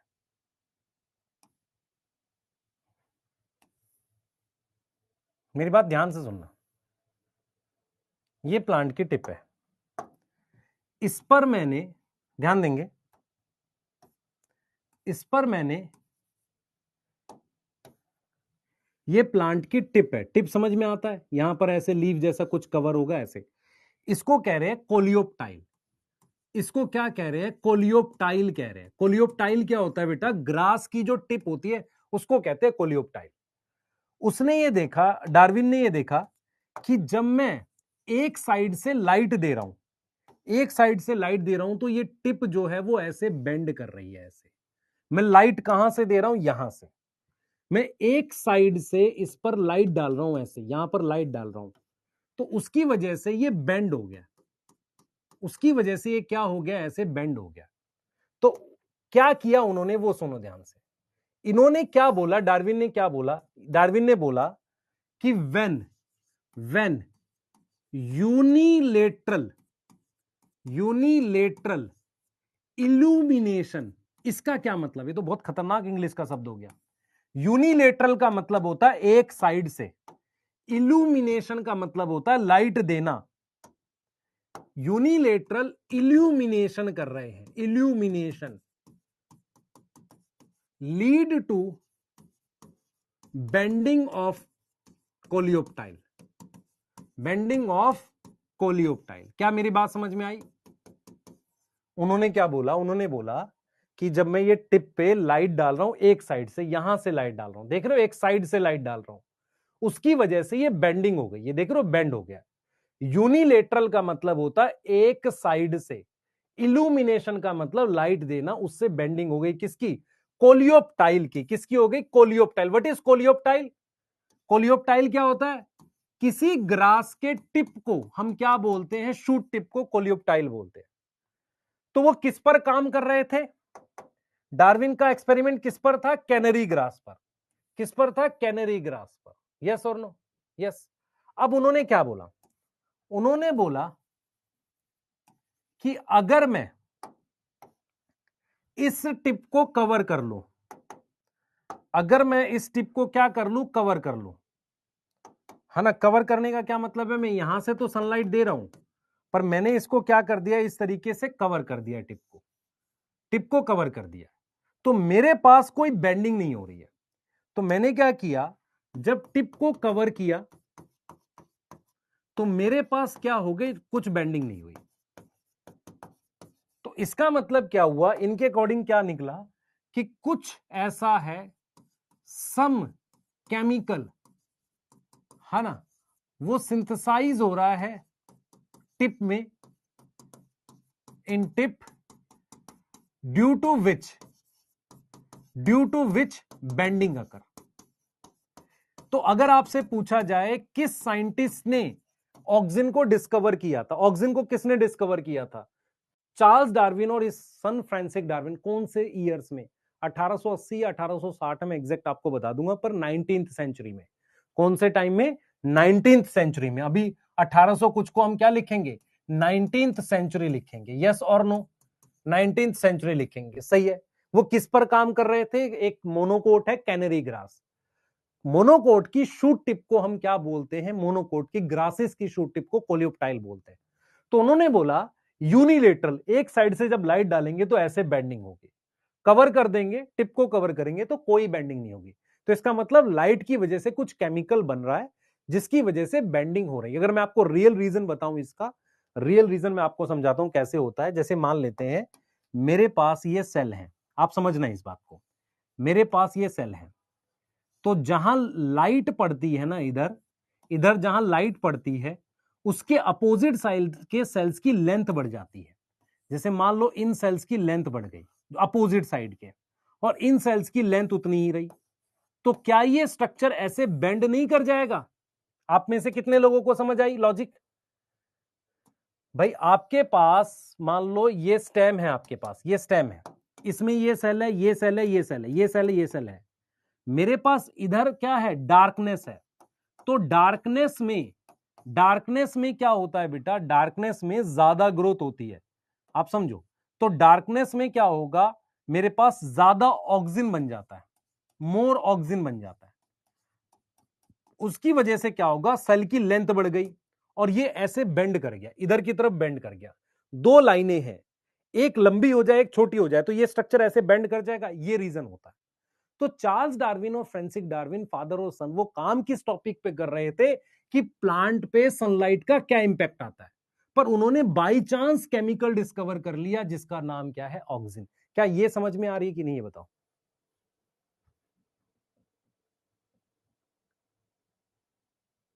नहीं बेटा, ये किसने बोला सन से जिस साइड है उस साइड ज्यादा ग्रो करेगा? मैं फिर रिपीट कर रहा हूं, जिस साइड सन है उसके अपोजिट साइड ऑक्सीजन ज्यादा बनता है और वहां पर सेल की लेंथ बढ़ती है। सेल की लेंथ बढ़ने से वो सन की तरफ बेंड करता है। अगर आपके पास दो लाइनें हैं, अगर मुझे इधर बेंड करना है, तो इन दोनों में से कौन सी लाइन बड़ी होगी? ये वाली बड़ी होगी ना, तब तो बेंड करेगा इधर। अरे समझ में आ रहा है? दो पैरेलल लाइनें हैं, इसको बड़ा कर दूं तो बेंड कर जाएगा ना। इसका मतलब क्या है, ऑक्सीजन उस जगह बनता है जहां पर सनलाइट के अपोजिट साइड में ज्यादा बनता है। फ्रांसिस है, हाँ ठीक है, कोई दिक्कत नहीं है बेटा। वो लोग फोटोट्रॉपिज्म पे ही काम कर रहे थे। कैनरी ग्रास कौन सा ग्रास है बेटा, आपको सिर्फ नाम याद करना है, ये पोएसी फैमिली में आता है कैनरी ग्रास, बस। ठीक है, यस, समझ में आ गया। इसका मतलब सनलाइट की प्रेजेंस में उन्होंने देखा कि बेंडिंग हो रही है। उन्होंने क्या देखा कि सनलाइट की प्रेजेंस में क्या हो रही है, बेंडिंग हो रही है। देखो क्या लिख रहा है, फ्रांसिस डार्विन, स्पेलिंग ठीक कर लेना यार बेटे की, हाँ। फ्रांसिस डार्विन और Charles Darwin, coleoptile of canary grass, respond to unilateral. Unilateral समझ में आता है भाई, मैं लाइट ऐसे नहीं डाल रहा हूं, लाइट ऐसे नहीं डाल रहा हूं सीधी दोनों तरफ जा रही हो, मैं लाइट इसको एक साइड से डाल रहा हूं। Bye growing toward the light source, वो किस तरफ ग्रो करा, लाइट सोर्स की तरफ ग्रो किया। क्लियर है? तो tip of coleoptile was the site of transmittable influence that cause the bending of entire. अब ये क्या एक्सपेरिमेंट है, इस पे हम बात कर रहे हैं। तो पहला एक्सपेरिमेंट आप लोग एक बार लिख लो, फिर मैं आ रहा हूं, और दो एक्सपेरिमेंट हैं, उसके बाद हमें फाइनली पता चल गया कि वो क्या केमिकल है, उस पर हम लोग बात करते हैं।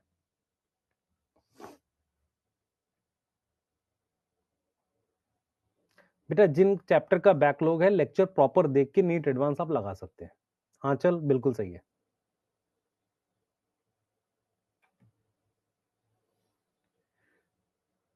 लिख लिया बेटा?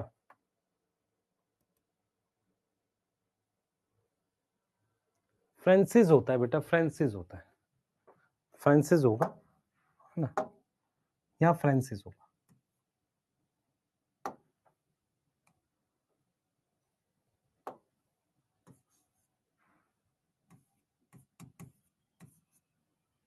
ठीक है, नोट कर लो इसको, आगे चल रहे हैं।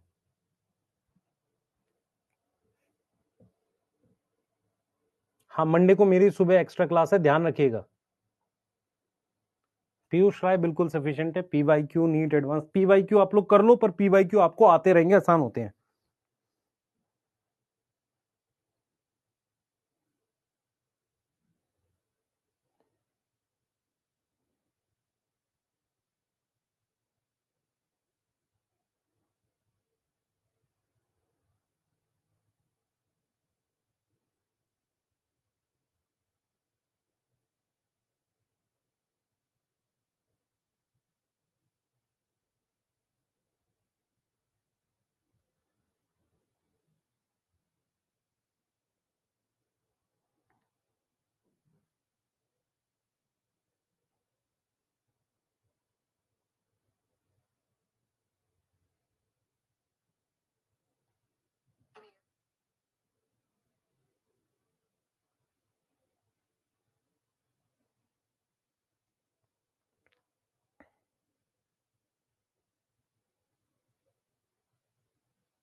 लिख लिया बेटा?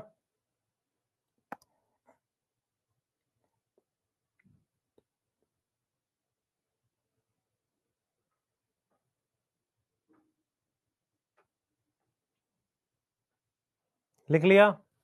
चले आगे। यस, बॉक्स वाला बनाना है, मर्जी आपकी, ये समझाने के लिए।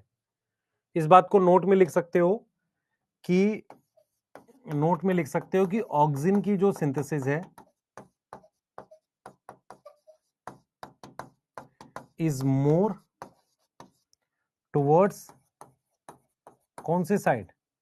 Darker side, yes, and lead to क्या करेगा? Cell elongation. याद है आपको? सेल इलोंगेशन वर्ड सुना है आपने? सेल का साइज बढ़ना, ये करेगा। आप डायग्राम बनाना चाहो बना लो, आपकी मर्जी है। अब आओ जरा, सेकंड एक और साइंटिस्ट है, उसके बारे में बताऊंगा। उसका नाम चाहो आप करो चाहे मत करो, नाम बाद में लिखूंगा। उसने ऐसा क्या किया था जरा समझना। एनसीईआरटी लिखती है सीरीज ऑफ एक्सपेरिमेंट हुए, इसका मतलब कुछ साइंटिस्ट और थे। तो उन्होंने क्या किया? उन्होंने कुछ ऐसा किया, उन्होंने कुछ ऐसा किया, ध्यान से सुनना जो बहुत इंपॉर्टेंट है। उन्होंने क्या किया, हमारे पास ये टिप है प्लांट की और हम सनलाइट भी दे रहे हैं। ध्यान से सुनना, मैं साइंटिस्ट का नाम भी आपको बताऊंगा। हम सनलाइट दे रहे हैं, ठीक है। तो उन्होंने क्या किया, आपने ये समझना पड़ेगा आपको, ये इंपॉर्टेंट है। उन्होंने क्या किया कि ये जो टिप है और मैं यहां से लाइट दे रहा हूं, तो बेंडिंग हो रही है ऐसे, ठीक है, बेंडिंग हो रही है। क्लियर है? मेरी बात सुनना ध्यान से, बेंडिंग हो रही है। उन्होंने क्या किया, यहां पर एक प्लास्टिक की प्लेट लगा दी, माइका की, ऐसे माइका की प्लेट लगा दी। तो जो केमिकल बना वो यहां बना और नीचे, क्योंकि अगर आप ध्यान से देखोगे बेंडिंग यहां होती है। तो ये जो उन्होंने लगाई, ये किसकी प्लेट लगाई? माइका। माइका क्या होता है? एक तरह का प्लास्टिक होता है। तो माइका की प्लेट लगाई, तो वहां पर उसकी वजह से क्या हुआ? उसकी वजह से वो डिफ्यूजिबल केमिकल, डिफ्यूजिबल केमिकल समझ में आता है?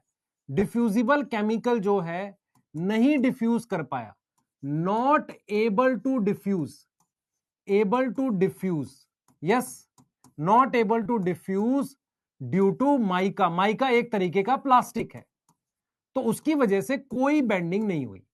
बेंडिंग नहीं हुई सनलाइट की वजह से भी। मैं आपको यह समझा रहा हूं कि केमिकल यहां बनता है टिप में, उसके बाद यहां काम करता है और बेंडिंग होती है। वो केमिकल नीचे जा ही नहीं पाया। तो माइका लगाने की वजह से, माइका मतलब एक तरह का प्लास्टिक था, उसकी वजह से बेंडिंग नहीं हुई। फिर इन्होंने क्या किया, उसकी जगह एक दूसरा केमिकल लगाया, जिलेटिन, जिसमें से केमिकल नीचे पास हो सकता है। जिलेटिन लगाया और उसकी वजह से जब यहां सनलाइट दी तो ये जिलेटिन है। ये क्या है बेटा? ये जिलेटिन है। तो जिलेटिन में से पास हो सकता है। तो इस वजह से ये जो टिप है, ये वाली टिप में मुझे बेंडिंग दिखी। जिलेटिन लगाया तो जिलेटिन की वजह से मुझे क्या दिखी बेटा? बेंडिंग दिखी। बेंडिंग कैसे दिखी? मुझे ये बेंड होता हुआ दिखा, ऐसे, ये मुझे बेंड होता हुआ दिखा। और यहां पर हमने क्या लगा रखा था? जिलेटिन। मैं सिर्फ आपको यह समझाने की कोशिश कर रहा हूं, इस साइंटिस्ट का नाम था बॉयसन जेनसन। नाम हमें नहीं करना, बॉयसन एंड जेनसन था। उन्होंने प्रूफ किया कि कुछ केमिकल होता है जो डिफ्यूज करता है। सब केमिकल क्या है? डिफ्यूज करता है टिप से। Diffuse from tip, diffuse from tip से कहां? टू डाउनवर्ड, नीचे की तरफ जाता है और बेंडिंग कराता है। मतलब ये केमिकल बनता यहां है, नीचे जाता था, तो ये माइका की प्लेट ने रोक दिया नीचे जाने से, तो काम नहीं हुआ, नो बेंडिंग। यहां पर बेंडिंग हो गई। क्यों हो गई बेंडिंग? क्यों हो गई बेटा? क्योंकि जिलेटिन जो है उसने अलाउ किया, जिलेटिन ने अलाउ किया क्या? Diffusion, allow diffusion. क्या इतनी बात समझ में आ रही है? जल्दी बताओ। जिलेटिन ने अलाउ किया डिफ्यूजन, क्या इतनी बात समझ में आ रही है? अब कह रहा है कि माइका क्या करता है? यार मैं पागल वागल, थोड़ा सा दिमाग हिल गया है क्या? मैं कह रहा हूं माइका को प्लास्टिक मान। तुझे सिर्फ ये समझना है कि टिप पर केमिकल ऊपर बनता है, ऊपर से नीचे जाता है। इस प्लास्टिक ने वो केमिकल रोक दिया, जिलेटिन ने नहीं रोका, तो वो नीचे चला गया, तो बेंड हो गया। इससे मुझे क्या पता चला? मुझे ये पता चला वो केमिकल टिप पे बनता है और नीचे जाता है। इतनी बात समझ में आ रही है? टिप पर बनता है और नीचे जाता है, ये बात समझ में आ रही है? मतलब बनता कहीं और है, काम कहीं और करता है। इतनी बात समझ में आ रही है? अब इसके बाद एक साइंटिस्ट थे जो एनसीईआरटी ने दे रखा, जो ये लाइन लिखी है ना कि सीरीज ऑफ एक्सपेरिमेंट, देखो क्या लिखा है, after a series of experiment ये कंक्लूड किया गया कि टिप पर कुछ ऐसा साइट ऑफ ट्रांसमिटेबल, मतलब एक ऐसा केमिकल है जो टिप पर बनता है। ट्रांसमिटेबल इन्फ्लुएंस का मतलब केमिकल ट्रांसमिट होता है, नीचे जा रहा है, that has cause the bending. Transmittable क्या होता है, ट्रांसमिट क्या होता है, जो एक जगह से दूसरी जगह जाए। तो यहां पर टिप से बन के नीचे जा रहा है। अब ये सीरीज ऑफ एक्सपेरिमेंट में नाम नहीं बता रहा कौन से एक्सपेरिमेंट के हैं, इसलिए हमने बता दिया कि भाई एक साइंटिस्ट थे, उन्होंने ये काम किया था। इसके बाद एक साइंटिस्ट थे जिनका नाम है एफ.डब्ल्यू. वेंट। एफ.डब्ल्यू. वेंट ने क्या किया, एक अलग प्लांट यूज किया। उन्होंने यूज ओट। ओट को कहते हैं बेटा, ओट को कहते हैं अवीना, अवीना सटाइवा, अवीना बोलते हैं, अवीना सटाइवा बोलते हैं। ओट को क्या बोलते हैं, अवीना सटाइवा। तो उन्होंने ओट यूज किया, not canary grass. Oat coleoptile use किया, एंड क्या किया, एंड फ्रॉम टिप उन्होंने ऑक्सिन को आइसोलेट किया। ऑक्सिन को क्या किया, आइसोलेट किया। मेरी बात समझो ध्यान से। ऑक्सिन को आइसोलेट किया उन्होंने किससे, ओट की टिप से आइसोलेट किया। मैं बार बार समझा रहा हूं आपको, प्लांट की टिप पे ऑक्सिन बनकर नीचे जाता है, यहां बनता है और यहां काम करता है, जहां सनलाइट पड़ती है उसके अपोजिट डायरेक्शन में। एफ.डब्ल्यू. वेंट ने क्या किया, एक अलग प्लांट यूज किया और उसकी टिप में से ऑक्सिन आइसोलेट किया। पर क्या होता है कि प्लांट में ऑक्सिन बहुत कम मात्रा में मिलता है, प्लांट सोर्स में ज्यादा मात्रा में नहीं मिलता। तो 1930 के आसपास, 1930 1930s के आसपास बहुत सारे साइंटिस्ट डिफरेंट डिफरेंट जगह खोज रहे थे, एनिमल्स में कहीं मिल जाएगा। इस वजह से एक साइंटिस्ट थे जिन्होंने ऑक्सिन को ह्यूमन यूरिन से निकाला। तो अगर आपको आता है डिस्कवरी ऑफ ऑक्सिन, क्वेश्चन आता है डिस्कवरी ऑफ ऑक्सिन, तो आप लिखोगे Charles Darwin and Francis Darwin. ये लोग वो थे जिन्होंने इसको डिस्कवर किया।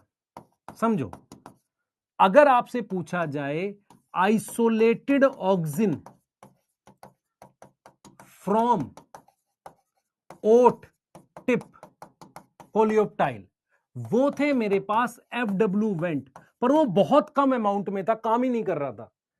From human urine, first isolated from human urine, क्योंकि फिर हमने एनिमल सोर्स देखा, ह्यूमन यूरिन देखा कि ह्यूमन यूरिन से प्लांट की ग्रोथ प्रमोट हो रही थी। तो उससे जो केमिकल मिला वो किसने किया बेटा, साइंटिस्ट का नाम है कोगल एंड स्मिथ। क्या नाम है, कोगल एंड स्मिथ। ठीक है, और उन्होंने जो आइसोलेट किया था वो ऑक्सिन कौन सा था, वो ऑक्सिन था indole acetic acid, indole acetic acid. क्या मेरी बात समझ में आई? तो डिस्कवरी किसने करी, चार्ल्स डार्विन ने। ठीक है, कुछ और सीरीज ऑफ एक्सपेरिमेंट थे जिससे पता चल गया कि कुछ केमिकल है जो ऊपर से बन के नीचे की तरफ जाता है। ओट प्लांट की टिप से किसने निकाला, एफ.डब्ल्यू. वेंट ने। एफ.डब्ल्यू. वेंट ने ओट प्लांट की टिप से निकाला, पर प्लांट से मिलने वाला ऑक्सिन क्रिस्टलाइज करना, अलग करना पॉसिबल तो था, बहुत कम अमाउंट में था, काम नहीं कर रहा था। ह्यूमन यूरिन से, मैं कहता हूं एनिमल सोर्स से, फर्स्ट टाइम ऑक्सिन आइसोलेट किया, क्योंकि ज्यादा अमाउंट में 1930s में वो किया कोगल और स्मिथ ने। ठीक है, और वो कौन सा ऑक्सिन निकाला, इंडोल एसिटिक एसिड। इसका मतलब आपको ये समझना पड़ेगा, auxin is not a single compound, auxin is a group of compound जिनकी एक जैसी एक्टिविटी है। मेरी बात समझ में आ रही नहीं आ रही? मैं कह रहा हूं कि अचार भी खट्टा है, नमक भी खट्टा है, आपका नींबू भी खट्टा है, तो मैं कह रहा हूं एक खास तरह का टेस्ट दे रहा है। ऐसे ही ऑक्सिन क्या है, ऑक्सिन एक सिंगल कंपाउंड नहीं है, ग्रुप ऑफ कंपाउंड्स है जिनकी वही एक्टिविटी है। तो जो इन्होंने निकाला था कोगल और स्मिथ ने, वो कौन सा निकाला था, इंडोल एसिटिक एसिड निकाला था। सही है, कहां से निकाला था, ह्यूमन यूरिन से। तो अगर आपको क्वेश्चन आए ऑक्सिन किसने डिस्कवर किया, चार्ल्स डार्विन, फ्रांसिस डार्विन। ओट कोलियोप्टाइल से किसने निकाला, एफ.डब्ल्यू. वेंट ने। ओट का नाम क्या है, अवीना सटाइवा। उसके बाद ह्यूमन यूरिन से किसने आइसोलेट किया, कोगल स्मिथ ने, क्योंकि एनिमल सोर्स में ज्यादा अमाउंट में ऑक्सीजन अवेलेबल है, तो हम उसकी और स्टडी कर सकते हैं। यहां तक समझ में आ रहा है?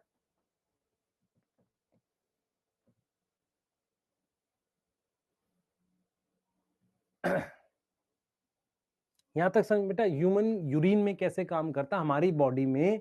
मेरी बात सुने, जो ह्यूमन यूरिन है एक्चुअल में क्या है, ह्यूमन यूरिन एक वेस्ट है, किडनी से फिल्टर होके बनता है। तो क्या होता है, उनमें कुछ केमिकल्स ऐसे होते हैं जो प्लांट पे इम्पैक्ट करते हैं। तो उन्होंने देखा कि क्या ह्यूमन यूरिन से ग्रोथ हो रही थी, प्लांट में हो रही थी, तो उन्होंने उसमें से क्रिस्टलाइज किया कि कोई ऐसा केमिकल है जिसकी ऑक्सीजन जैसे एक्टिविटी है। तो 2-3 केमिकल मिले, यस, ज्यादा अमाउंट में उनको जो मिला और उसको उन्होंने बोला कि हाँ ये केमिकल ऑक्सीजन है, यस।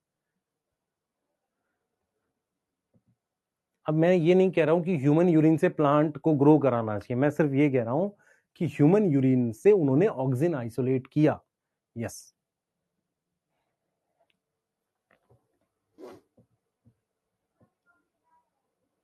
गोकर्ण, ह्यूमन यूरिन से प्लांट सूख जाता है बेटा, मुझे कैसे पता होगा इस तरह की बातें? संडे को लेक्चर है बॉटनी का, यस है बेटा, लगा भी होगा सुबह कल। जल्दी से करें, ऑक्सीजन को पूरा करते हैं, जल्दी फास्ट।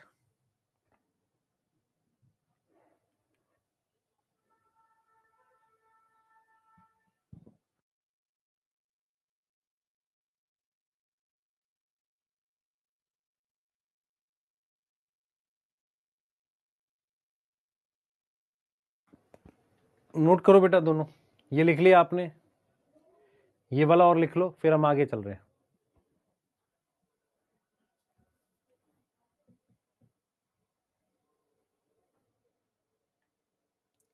हाँ बच्चे, आपके जिसका बैकलॉग है मंजिल से भी देख सकते हो, वो भी अच्छे लेक्चर है।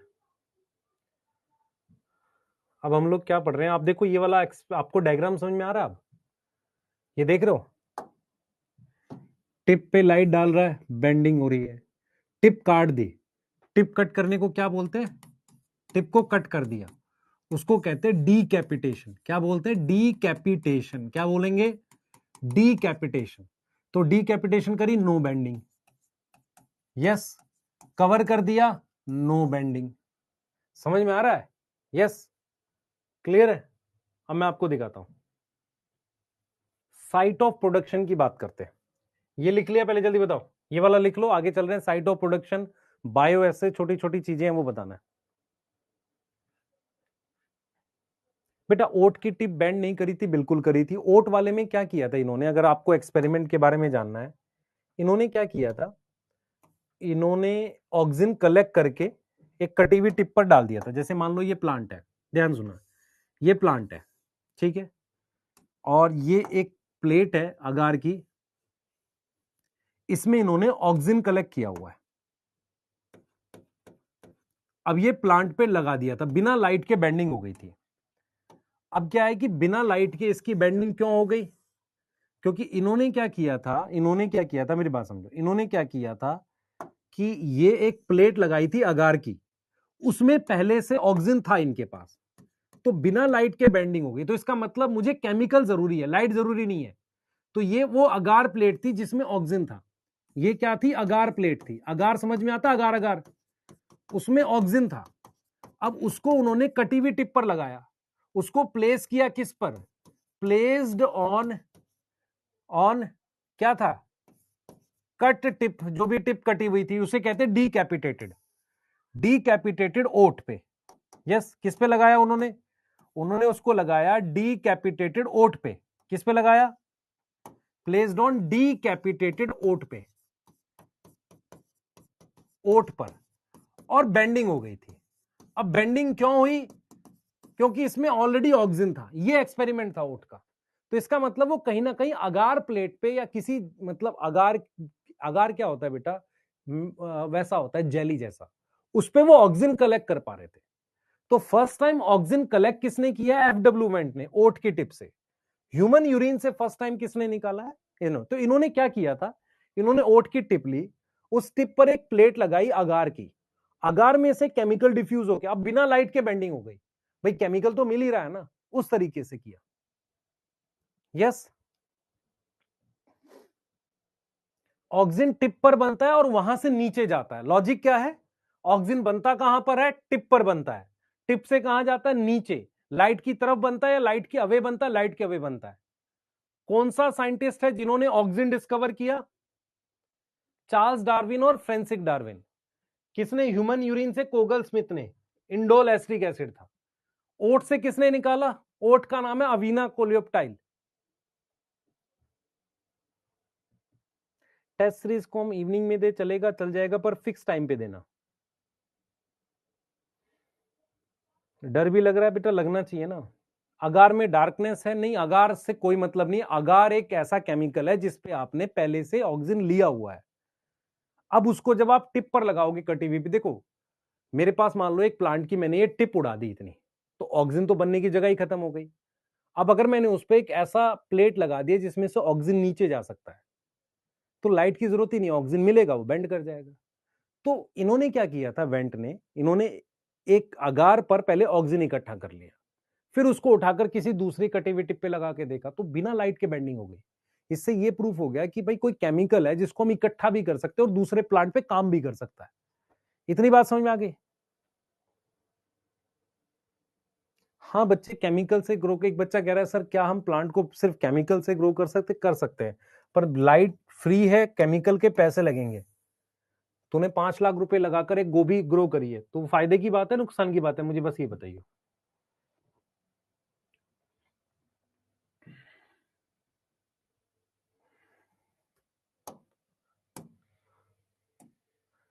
चले आगे। अब ये कहां बनता है, सुनो ध्यान से। साइट ऑफ प्रोडक्शन क्या होता है बच्चे, ध्यान सुनेंगे। ऑक्सीजन की सिंथेसिस शूट टिप पर होती है। ऑक्सीजन की सिंथेसिस कहां पे होगी, शूट टिप, है ना, सही है। रूट टिप पर भी होती है, पर मेनली शूट टिप पर। नेचुरल और सिंथेटिक ऑक्सीजन क्या होता है, मेरी बात सुने ध्यान से। प्लांट में ऑक्सीजन बहुत कम अमाउंट में होता है, तो नेचुरल ऑक्सीजन क्या होता है बच्चे, नेचुरल ऑक्सीजन क्या होता है, नेचुरल होता है जो प्लांट से ऑब्टेन होता है। नेचुरल ऑक्सीजन क्या है, प्लांट से ऑब्टेन होता है। What is natural oxygen, obtain from plant. कहां से मिलेगा, प्लांट से मिलेगा, ठीक है सर। और उसके एग्जाम्पल क्या है, सुने ध्यान से। उसके एग्जाम्पल है IAA, नाम याद करना, फुल फॉर्म आ जाती है, इंडोल रिंग वाला एसिटिक एसिड। मेरी बात सुनो, सबसे पहले इंडोल रिंग होगी और उसके साथ एसिटिक एसिड जुड़ा होगा। एसिटिक एसिड समझ में आता है, हाँ भाई। ऐसे IBA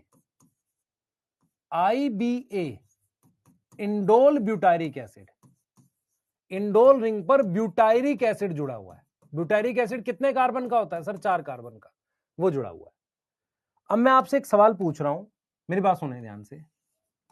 सिंथेटिक ऑक्सीजन जो है हम लैब में बनाते हैं, यस, उसको आर्टिफिशियली सिंथेसाइज करते हैं, यस, आर्टिफिशियली सिंथेसाइज करते हैं और उसको यूज करते हैं किसमें, एग्रीकल्चर में, यूज करते हैं एग्रीकल्चर में।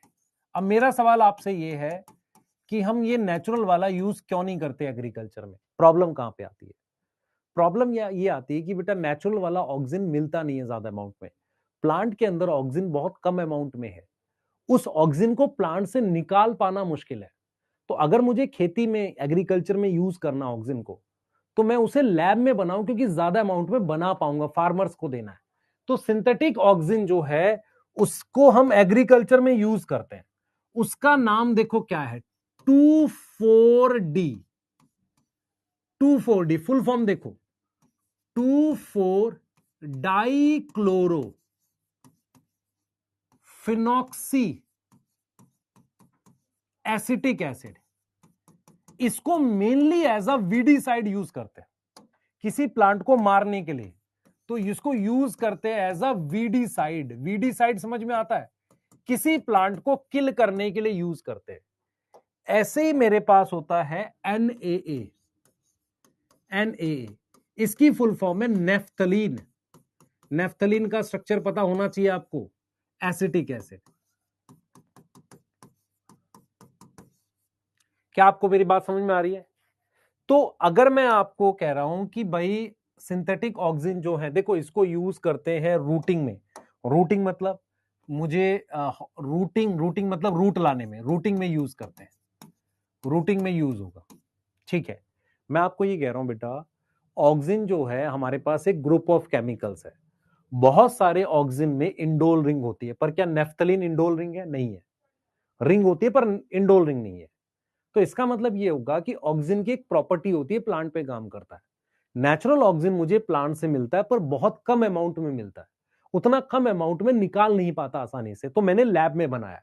लैब में ज्यादातर मैं एग्रीकल्चर के लिए बनाता हूं, और बहुत सारे ऑक्सीजन एज अ वीडीसाइड बनाए जाते थे, जैसे 2,4-D।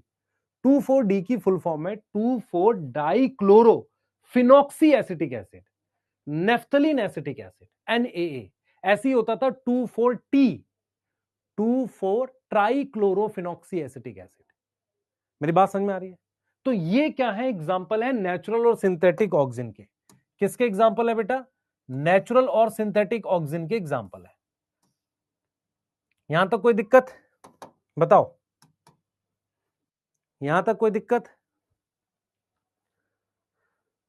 बेटा प्लांट ग्रोथ वाला वीडीसाइड क्यों है, मेरी बात समझ ध्यान से। तेरे पास 2 लाख गेहूं के पौधे हैं, उसमें 20 पौधे ऐसे हैं जो हार्मफुल है, उनको मारना क्या गेहूं के लिए ग्रोथ प्रमोट नहीं हो रही? हो रही है।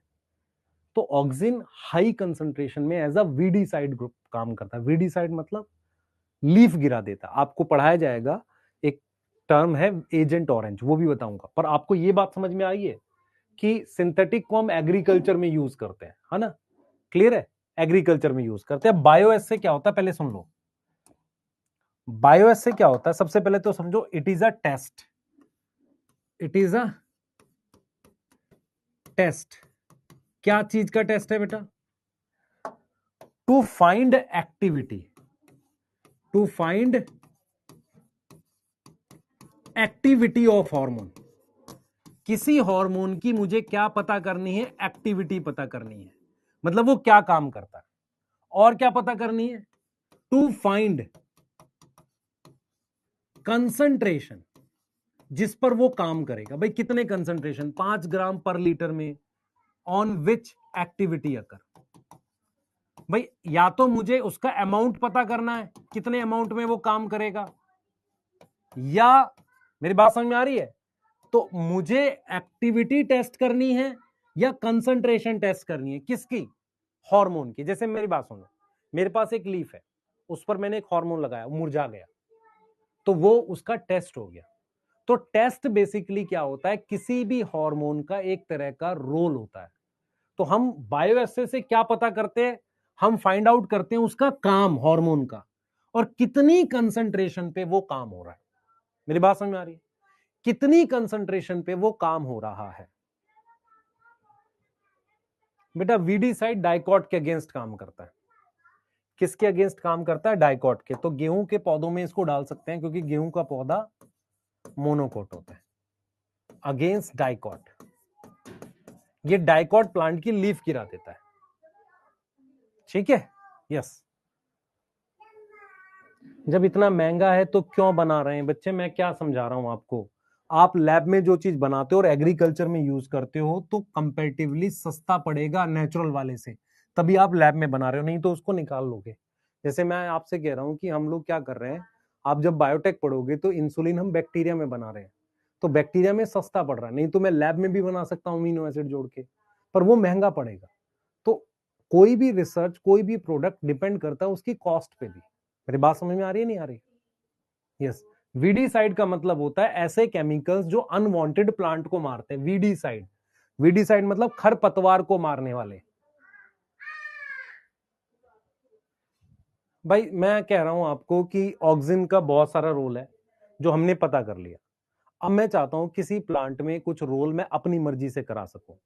मैंने क्या किया, रोज की कलम काटी। रोज पता है आपको? रोज प्लांट की कलम काटी। मैं चाहता हूं कि उसमें जल्दी से रूट आ जाए, तो मैं ऑक्सीजन लगाऊंगा। अब मैं ऑक्सीजन जब मैं लगा रहा हूं वहां पे, आप समझना, मैं उसमें ऑक्सीजन लगाऊंगा। मेरी बात समझो ध्यान से। हाँ,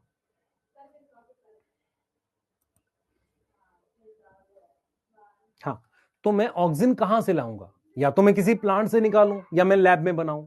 लैब में मतलब फैक्ट्रीज में बनाऊं। तो सिंथेटिक ऑक्सीजन वो होते हैं जिन्हें फैक्ट्री और लैब में बनाया जाता है, ज्यादा अमाउंट में बनाया जाता है। तो कुछ एग्जांपल हैं इसके, जैसे 2,4-D है। तो 2,4-D जो है ये ऑक्सीजन है बेटा। ये दोनों अलग अलग ऑक्सीजन है, एक ये रहा और एक ये रहा।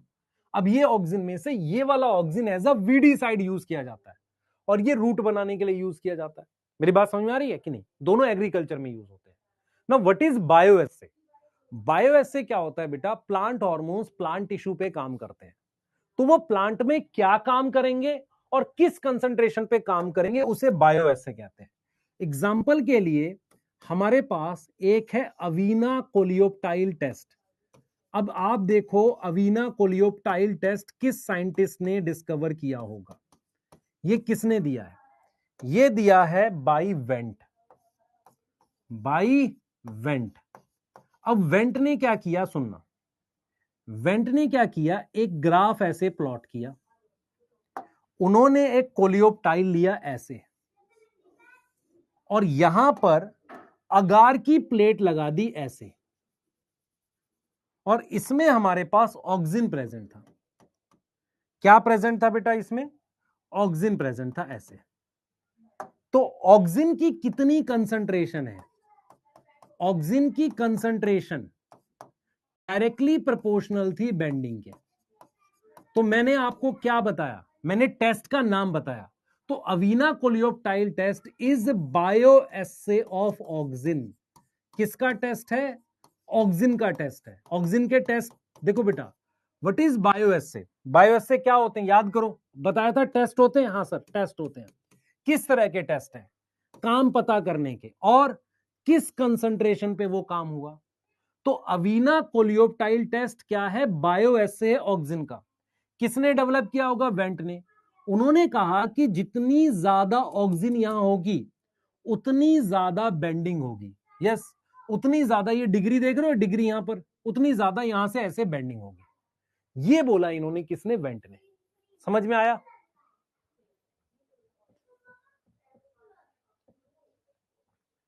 सोचो बेटा, क्या होता था, मेरी बात सुने ध्यान से। क्या होता है, एग्रीकल्चर बहुत सालों से इवॉल्व हुई है। 2,4-D बहुत कॉमन वीडीसाइड पहले हुआ करता था, पर 2,4-D क्या है, वो डाइकॉट को मार देता है, इसलिए अभी उसको यूज नहीं करते, पहले किया करते थे। और इसको यूज करके वियतनाम वॉर में भी कुछ हुआ था। वियतनाम वॉर कहां हुआ था? वियतनाम वॉर और यूएस के बीच में एक लड़ाई हुई थी। उसमें क्या किया था, यूएस ने ऑरेंज कलर के बॉक्सेस में 2,4-D को भर के एरोप्लेन से गिराया था, ताकि बड़े जो फॉरेस्ट है उनकी लीफ गिर जाए। भाई मैं कह रहा हूं कि ये वीडीसाइड की तरह काम करता, तो प्लांट को मारता होगा, मारेगा कैसे? बंदूक से मारेगा प्लांट को? नहीं, उसमें कुछ नुकसान करेगा। कैसे नुकसान करता है? लीफ गिरा देता है। तो 2,4-D लीफ गिरा के मारता है। किसकी गिराता है? डाइकॉट की। तो उन्होंने ऊपर से ऑरेंज कलर के बॉक्स से ऑक्सीजन गिराया, उससे प्लांट की लीफ गिर गई और उनके सैनिक दिख गए, उनको मार दिया। तो वियतनाम वॉर में 2,4-D को यूज किया गया था। अब ये बात है लगभग 1960 के 1960s के आसपास की बात है। क्या अब हम यूज कर रहे हैं इसको? बहुत कम, रेयर। तो 2,4-D अब उतना यूज नहीं होता वीडीसाइड, पर उसका एक रोल है। क्लियर है?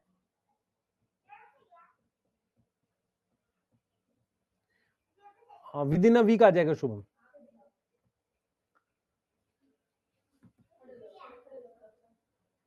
यहां तक समझ में आ गया? मैं एक और नाम लिख रहा हूं आपको, एक मैंने ये लिख दिया। फर्स्ट बायोएस्से ये हो गया।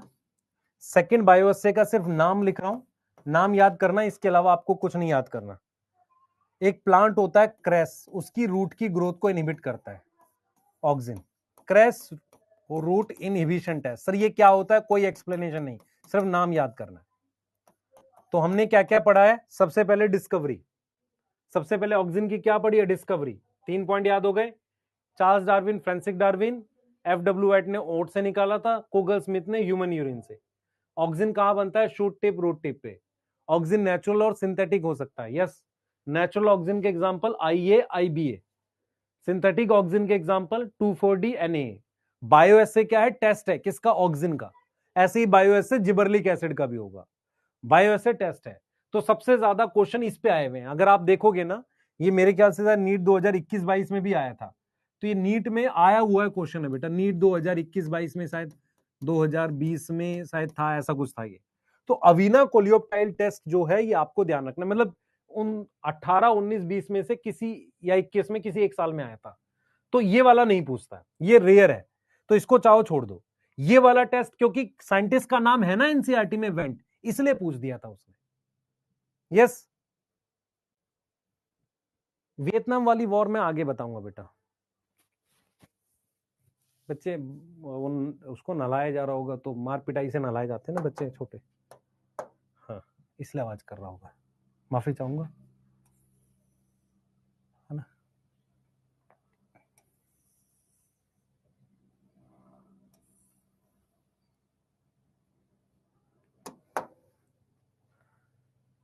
हाँ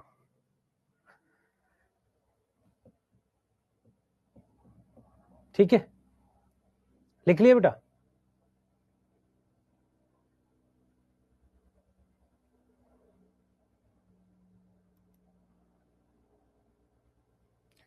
बेटा इस ग्राफ में क्या है, टिप है, जितना ज्यादा टिप बेंड करेगी वो कंसंट्रेशन पे डिपेंड है।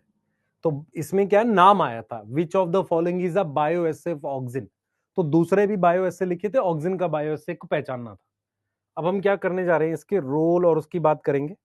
ठीक है, हम ऑक्सिन के रोल पढ़ेंगे और मैं ऑक्सिन के 7 रोल बताऊंगा और उसकी एप्लीकेशन समझाऊंगा। तो ऑक्सिन के टोटल कितने रोल हैं बेटा, 7 रोल हैं। ठीक है, ऑक्सिन के मेरे पास कितने रोल है आपको बताने के लिए, 7 रोल है टोटल। मैं वो 7 रोल बताऊंगा आपको और उसको एक्सप्लेन भी करूंगा, एक एक को एक्सप्लेन भी करूंगा। तो मैं क्या करूंगा, ये 7 के 7 रोल आपको यहां पर समझाऊंगा। आपको ये 7 रोल जो है यहां पर मैं समझाऊंगा, एरो करके लिखूंगा यहां पर, और मैं उनको क्या करूंगा, आपको 7 रोल समझाकर, है ना, 7 रोल आपको समझाऊंगा ऐसे प्रॉपर तरीके से। ठीक है, और उसके बाद मैं उसको अगली स्लाइड पे एक्सप्लेन करूंगा। तो मैं 7 रोल लिखूंगा, उसके साथ मैं उनको यहां पर एक्सप्लेन करूंगा ताकि आपको चीजें समझ आए। तो यहां पर मैं क्या लिखूंगा, एक्सप्लेनेशन लिखूंगा, मैं उसका एक्सप्लेनेशन लिखूंगा एंड एप्लीकेशन, एक्सप्लेनेशन और उसकी एप्लीकेशन साथ के साथ बताता हुआ चलूंगा। सही है, तो अब हम कैसे पढ़ रहे हैं, आपको समझ में आ रहा है मैं क्या कर रहा हूं, एक्सप्लेनेशन एंड एप्लीकेशन में आपको आगे अगली स्लाइड पे बताऊंगा और साथ के साथ मैं आपको 7 रोल उसके दिखाता हुआ चलूंगा। ऑक्सिन के टोटल कितने रोल याद करने हैं, 7। ठीक है, तो जो हेडिंग डालनी है मुझे वो डालनी है रोल ऑफ ऑक्सिन। तो ऑक्सिन प्लांट में क्या करता है, यस, और उसके 7 रोल जो हैं वो पढ़ने हमने। ठीक है, 7 रोल पढ़ने हैं और उसके साथ मैं आपको उसकी एक्सप्लेनेशन बताता चलूंगा। पहले ये नोट कर लो, ये वाला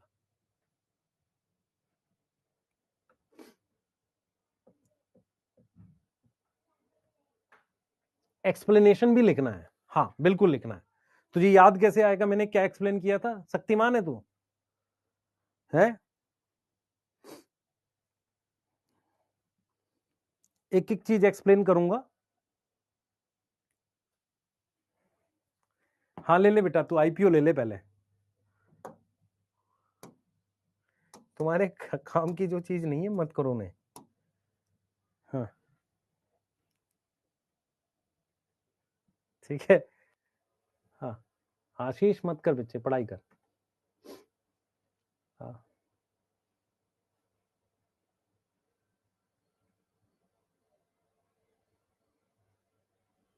चलो पढ़े बेटा,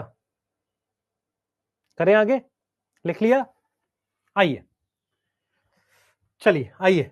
सबसे पहले पहला रोल लिख रहा हूं बेटा, सबसे पहला रोल, ऑक्सिन क्या करता है, प्रमोट करता है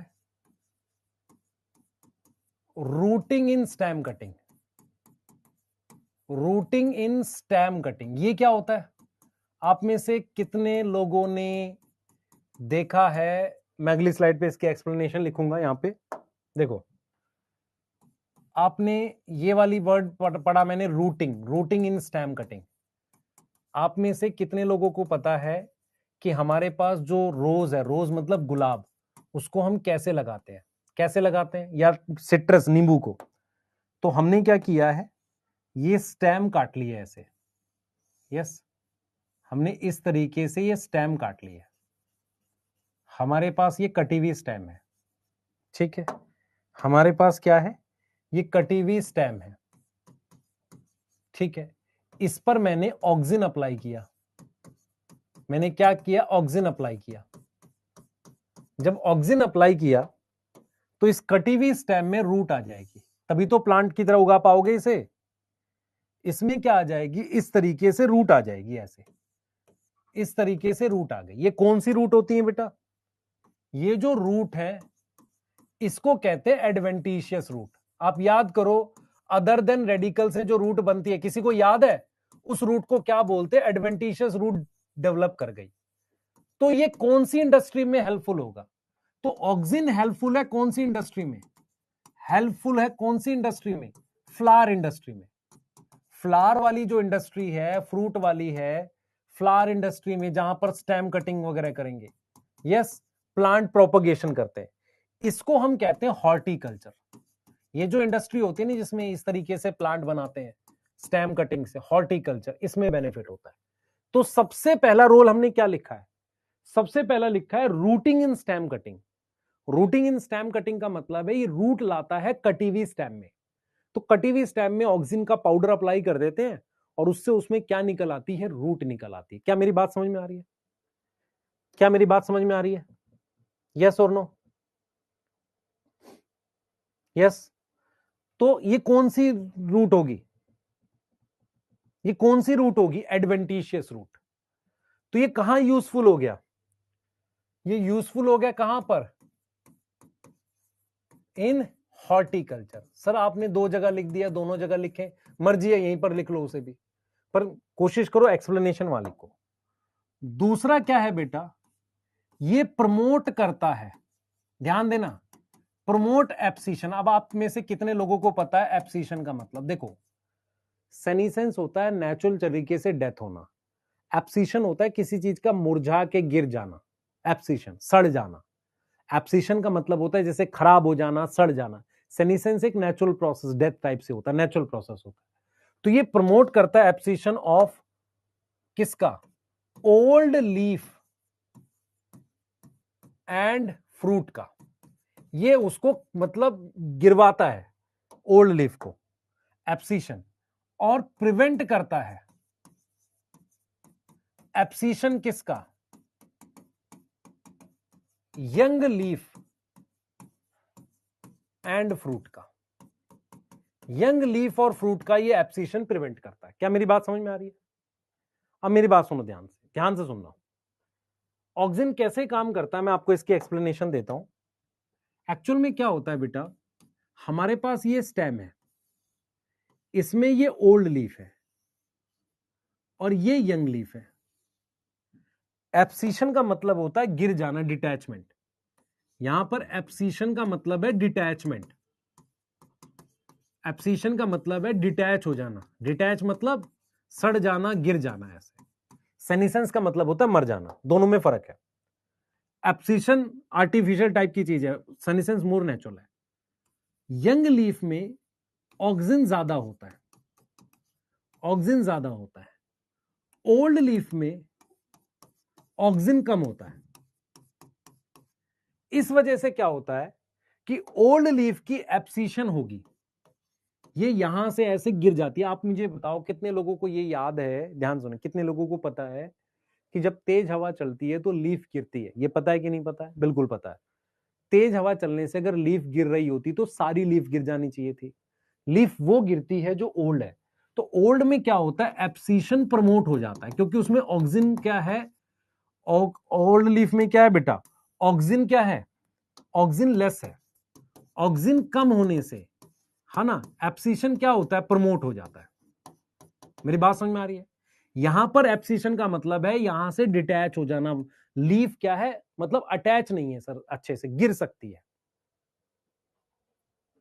बच्चे तुम इतने गधे हो तो मैं क्या कर सकता हूं, पूछ रहा है कि नोटबुक में पहले ये लिखें वो लिखें। भाई नोटबुक को एक पार्ट बना लेना, एक जगह सर्कल बना ले और फिर उसके आगे एक्सप्लेनेशन लिख। कौन सी क्लास से पढ़ रहा है, 5वीं क्लास में है क्या भाई? ये वाला एक पेज पे आ गया, जहां पर आ गया गोलाई में तो लिखेंगे इसको, उसके आगे से वो वाला लिख। एब्सिशन मतलब समझ में आ रहा है, सनीसेंस और एब्सिशन में फर्क। सनीसेंस का मतलब होता है बूढ़ा होना, लीफ बूढ़ी हो गई, गिर गई। एब्सिशन कई रीजन से हो सकता है, मान लो मिनरल्स नहीं मिले तो एब्सिशन हो जाएगा, समझ में आ रहा है। ऑक्सिन की वजह से एब्सिशन हो जाएगा, एब्सिसिक एसिड की वजह से हो जाएगा। क्लियर है? यस, मतलब डांट खाना जरूरी है, कोई लॉजिकल बात भी तो क्या करो। अब सुनो ध्यान से, थर्ड रोल सुनो, ये प्रमोट करता है apical dominance. Promote apical dominance का क्या मतलब है, पहले पूरी बात समझना। क्या होता है, ध्यान से देखो इधर, क्या होता है, मेरे पास ये प्लांट है, ध्यान समझो, ये प्लांट है। अब यहां पर ये टिप है, अगर टिप में ऑक्सीजन हाई होती है, ऑक्सीजन हाई है, तो टिप लगातार ग्रो करेगी, टिप ग्रो कंटिन्यूसली, और ब्रांच नहीं बनेगी, ब्रांच सप्रेस होगी, ब्रांच की ग्रोथ को क्या करेंगे, सप्रेस करेंगे। तो अगर टिप ग्रो करे, मेरी बात सुनेंगे ध्यान से, अगर मैं टिप ग्रो कराऊं, मेरी बात समझो, टिप में ऑक्सीजन हाई है तो टिप लगातार ग्रो करती रहेगी और उसमें ब्रांच नहीं बनेगी, इसे कहते हैं एपिकल डोमिनेंस। आप अगर अपने घर में कभी ध्यान से सुनना, ध्यान से, एपिकल डोमिनेंस कैसे होती है, कभी आपने घर में कोई छोटा प्लांट देखा हो, तुलसी का या कोई और पौधा, उसकी अगर टिप टूट जाती है तो ब्रांच निकलती है, इसका मतलब टिप ने क्या किया है, यहां पर ऑक्सीजन है, उसने टिप को ग्रो कराया है, ब्रांच बनने नहीं दी है। इसका मतलब अगर मैं टिप रिमूव कर दूं, अगर मैं टिप रिमूव कर दूं, टिप रिमूव कर दूं, तो ऑक्सीजन डिक्रीज कर जाएगा, ऑक्सीजन क्या हो जाएगा, डिक्रीज कर जाएगा। तो उससे क्या होगा, ब्रांचेस फॉर्म होंगी, उससे क्या होगा, ब्रांचेस बनेंगी। और इसको यूज कहां करते हैं, इसको यूज करते हैं किसमें, टी प्लांटेशन में। टी प्लांटेशन में कैसे यूज करते हैं, आपने देखा है, जो टी, टी पता है नहीं, टी भाई, अरे चाय, चाय के बागान, उसमें टिप तोड़ देते हैं तो नीचे फैल जाता है, नहीं तो ऊपर फैलेगा तो उसमें चढ़ेगा कौन पत्ते तोड़ने के लिए, वो पत्ते तोड़ के पीछे ऐसे डालते हैं ना। तो जितनी ज्यादा ब्रांचेस, टी प्लांटेशन में क्या है बेटा, टिप को रिमूव करके मोर ब्रांचेस बनाते हैं, मोर ब्रांचेस। तो ये वाली बात क्या हो गई, ये एप्लीकेशन हो गई, ये यूज नहीं है, ये क्या है, ये एप्लीकेशन है, दिस इज एप्लीकेशन। और कहां यूज करते हैं, हेज मेकिंग। हेज क्या होता है, झाड़। आप में से कितने लोगों ने कभी पार्क में, पार्क में तो गए नहीं होंगे, खेतों में गए हो उनमें से बहुत सारे लोग, कभी पार्क वगैरह में जाओगे, जो अच्छे बड़े पार्क होते हैं, वहां पर क्या होता है, जिस जिस ट्रैक पे हम दौड़ते हैं, चलते हैं, उसके साइड में वो क्या करते हैं, प्लांट को चाहते हैं कि वो नीचे फैले, उसके लिए वो एक बड़ी सी कैंची लेके ऐसे ऐसे माली काटता रहता है, वो टिप हटाता रहता है ताकि नीचे फैल जाए। या आपने देखा है वो लोहे का हाथी, जिराफ बनाते हैं, तो वो टिप काट देते हैं, प्लांट अंदर ही फैल जाता है। तो हेज का मतलब होता है झाड़, झाड़ मतलब नीचे फैलना, समझ में आ रहा है। तो हमने यहां पर क्या रोल लिखा है, देखो, हमने लिखा है promote apical dominance. Promote apical dominance मतलब प्रमोट ग्रोथ ऑफ किसकी, टिप की, promote growth of tip, tip की ग्रोथ कराएगा, टिप मतलब shoot tip, yes. And branch को क्या करेगा, सप्रेस करेगा, ब्रांच को क्या करेगा, सप्रेस करेगा। इसको एप्लीकेशन क्या है इसकी बताओ, एप्लीकेशन कहां पर आ रही है बताओ, एप्लीकेशन आ रही है टी प्लांटेशन, सर दो जगह लिख रहे हैं, कोई दिक्कत नहीं है, टी प्लांटेशन और हेज मेकिंग। हेज का मतलब पार्क्स में, हेज मेकिंग में इसको यूज करते हैं, बड़े बड़े पार्क में। तो ऑक्सीजन टिप की ग्रोथ कराता है, ब्रांच रोकता है, यस। सबसे पहले समझ में आ रहा है, रूटिंग इन स्टेम कटिंग, जो रोज का प्लांट है उसमें ऑक्सीजन लगा दो, रूट आ जाएंगी, कौन सी रूट है, एडवेंटिशियस रूट है। दूसरा है पुरानी लीफ गिरा देगा, फ्रूट गिरा देगा, यंग लीफ को गिरने से बचाएगा। तीसरा है एपिकल डोमिनेंस। चौथा कोई एक्सप्लेनेशन नहीं, प्रमोट फ्लावरिंग इन पाइनएप्पल, याद करना है, प्रमोट फ्लावरिंग इन पाइनएप्पल। पाइनएप्पल में फ्लावरिंग दो हार्मोन करते हैं, एक ये है और एक इथिलीन है, यस। Fifth, promote parthenocarpy.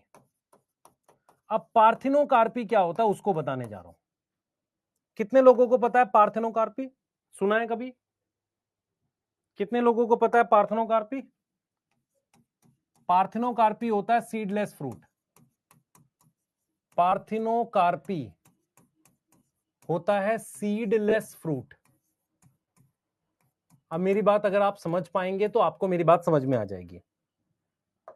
आप में से इस तरीके से आपने देखा है, ये फ्लावर होता है, इसमें ये स्टिग्मा होता है, इसमें जब पॉलन गिरता है, यहां पॉलन आता है, तो पॉलिनेशन से हमारे पास इसमें ओवरी में ऑक्सिन बढ़ता है। आप समझो मैं क्या लिख रहा हूं, मैं लिख रहा हूं कि पॉलिनेशन से हमारे पास ऑक्सिन इंक्रीज होता है किसमें, ओवरी में, और फिर वो क्या होता है, फ्रूट में डेवलप होता है। वो क्या होता है, फिर फ्रूट में डेवलप होता है। आप में से कितने लोगों ने कभी कद्दू घिए इसका फ्रूट बनता देखा है? शुरुआत में एक ट्यूब बन जाती है, तो शुरुआत में ऑक्सिन थोड़ा सा होता है, उससे फ्रूट बनने लगता है। अगर उस फ्लावर की पॉलिनेशन हो जाती है तो पूरा बड़ा लौकी तो मतलब बन जाता है, तोरी, कद्दू, कद्दू मतलब किसको बोल रहे हैं हम, पंपकिन को बोल रहे हैं।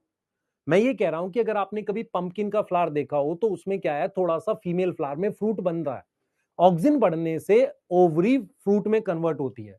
पर कुछ ऐसे प्लांट है, सम प्लांट्स ऐसे हैं जिनमें विदाउट पॉलिनेशन या विदाउट फर्टिलाइजेशन ऑक्सिन का लेवल बढ़ जाता है।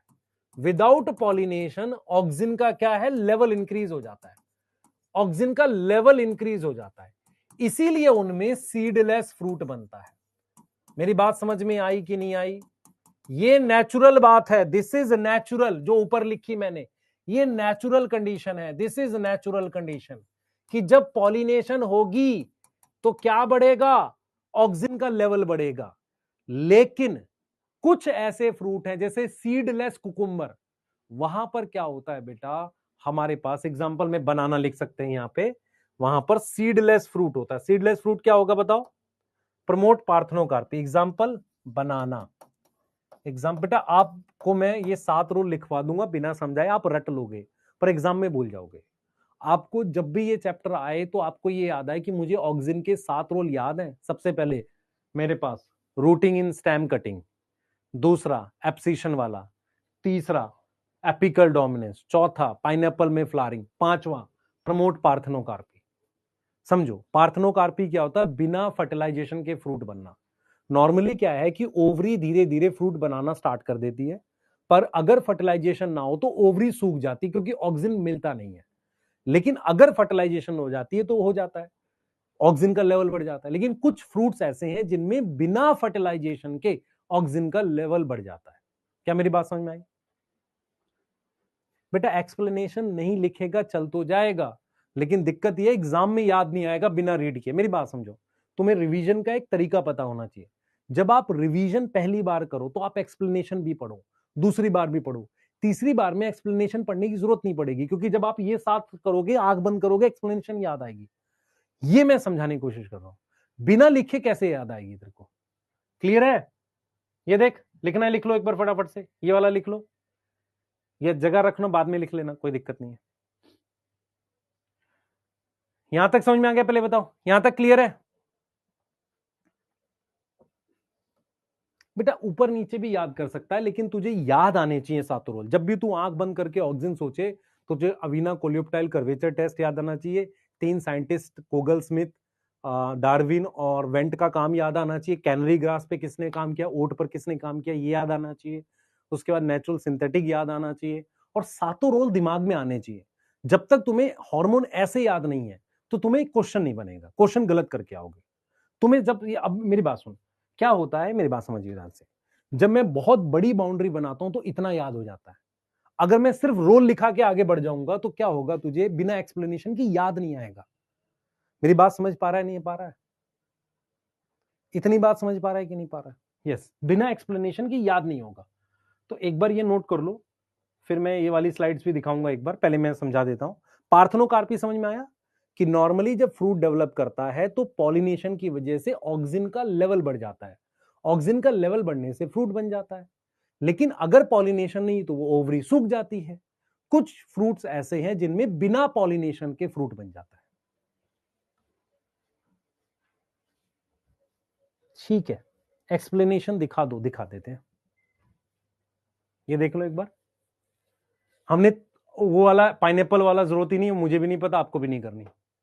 ये समझ में आया, टी प्लांटेशन और हेज मेकिंग। भाई बड़ी बड़ी कैंची से वो क्यों काट रहा है? ताकि नीचे फैल जाए। वो ऑक्सीजन घटा रहा है बढ़ा रहा है? मान लो मैं टिप काट रहा हूं तो ऑक्सीजन बढ़ रहा है घट रहा है? घट रहा है। उसकी वजह से ब्रांच बन रही है। What is apical dominance? Dominant मतलब टिप क्यों डोमिनेंट है? क्योंकि टिप में ऑक्सीजन ज्यादा है। अगर टिप में ऑक्सीजन नहीं होगी, टिप काट दूं, ऑक्सीजन हट गया, तो ब्रांच निकल आएगी।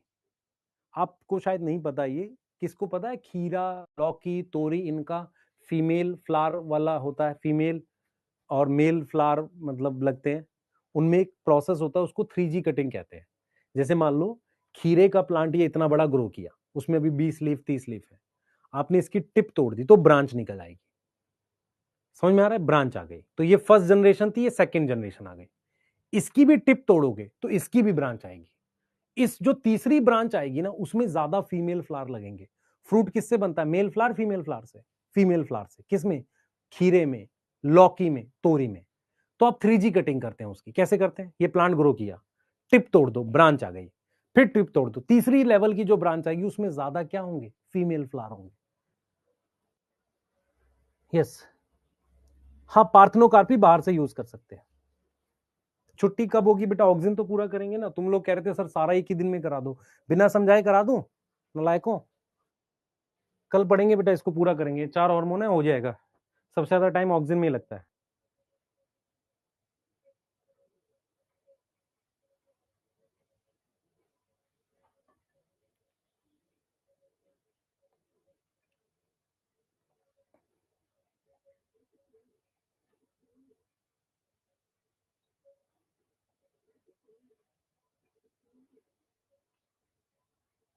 ठीक है, आगे आ जाओ। अब इधर देखो, हमने पढ़ना है 6th रोल। 6th रोल में क्या है? ऑक्सीजन जो है act as weedicide against dicot, अब जरा इसकी एक्सप्लेनेशन देखना। ऑक्सीजन क्या करता है जरा समझना। ऑक्सीजन क्या करता है हमारे पास? मेरे पास ये डाइकॉट प्लांट है और ये मेरे पास मोनोकोट प्लांट है। मैं दोनों पर ऑक्सीजन स्प्रे कर रहा हूं, लीफ पर ऑक्सीजन स्प्रे कर रहा हूं। तो ऑक्सीजन क्या करता है? ऑक्सीजन इन डाइकॉट लीफ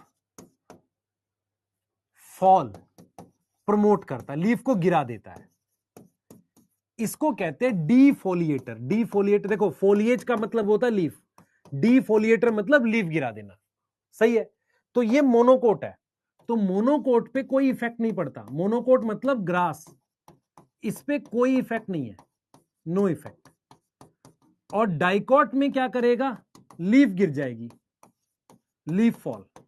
अब इसको यूज कहां करेंगे? मान लो मुझे इसको यूज करना है, इसको कहीं यूज कर सकते हैं घास के मैदान बनाने के लिए। तो इसकी एप्लीकेशन क्या है बेटा? एप्लीकेशन है इसकी, एप्लीकेशन क्या है?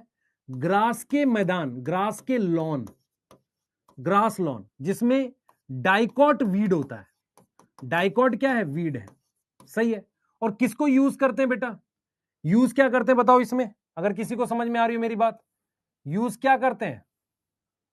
ऑक्सीजन कौन सा यूज करते हैं? 2,4-D, 2,4-D यूज करते हैं। कैसे काम करता है? डाइकॉट में।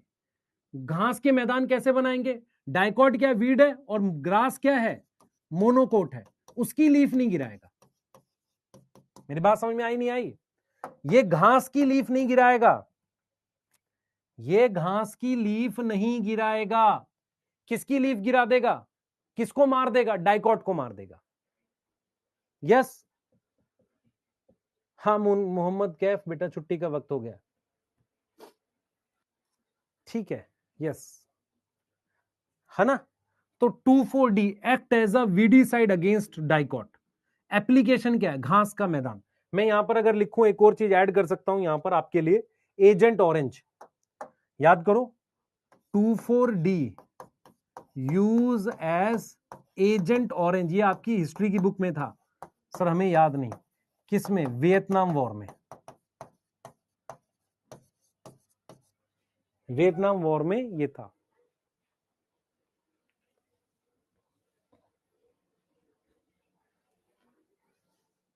ठीक है, यस। अब लास्ट रोल देखो ऑक्सिन का, कितने हो गए, 6 हो गए, 7वां रोल देखो, सेवंथ रोल, ध्यान सुनेंगे। ये प्रमोट करता है, प्रमोट क्या, जाइलम डिफरेंशिएशन। ये क्या होता है, आप मेरी बात सुनो, ये मेरे पास ऊपर में टिप है, इधर देख बेटा, ये बहुत इंपॉर्टेंट है समझना आपको। मेरे पास ये प्लांट की टिप है, ये प्लांट की यहां पर टिप है, यहां डिवाइडिंग सेल्स है, यहां मेरे पास ये डिवाइडिंग सेल्स है, ये डिवाइडिंग सेल्स है। अब जब ये ग्रो करेगी, परमानेंट सेल्स बनेंगे, तो यहां जाइलम भी तो बनेगा। अब यहां पर मेरे पास डिवाइडिंग सेल्स ये ऊपर चले गए, तो यहां पर मेरे पास जाइलम वाइलम नहीं बनेगा, ये जाइलम बनेगा, फ्लोएम बनेगा।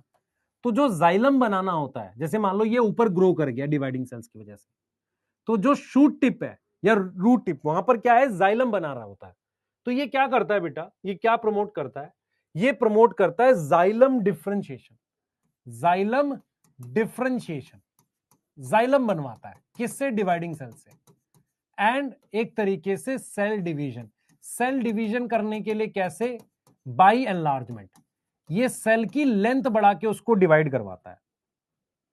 भाई मैं आपसे एक सवाल पूछ रहा हूं, कोई सेल बिना एनलार्ज हुए डिवाइड कर सकता, नहीं कर सकता? तो ये दो चीजें प्रमोट कर रहा होता है, एक सेल डिवीजन और एक सेल एनलार्जमेंट।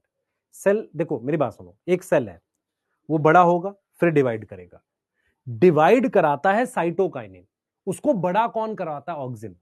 लेकिन बिना बड़ा हुए अगर सेल डिवाइड करे तो साइज चीज का थोड़ी बढ़ेगा। जैसे मान लो ये सेल है, मेरी बात समझ ध्यान से, ये सेल है, अब एक हार्मोन ने इसको ऑक्सिनेज का क्या कर दिया, साइज बढ़ा दिया, साइटोकाइनिन ने इसे डिवाइड कर दिया, यस, डिवाइड करके 2 बना दिया। तो अगर आप ध्यान से देखें कि दोनों हार्मोन जरूरी है सेल को डिवाइड कराने के लिए, दोनों हार्मोन जरूरी है। तो यहां पर सेल डिवीजन का मतलब क्या है, सेल एनलार्जमेंट। मेरी बात समझ में आ रही है? तो ऑक्सिन प्रमोट करता है जाइलम डिफरेंशिएशन, सेल डिवीजन करता है बाई सेल एनलार्जमेंट। है, मैं कहां चला गया, अलैक?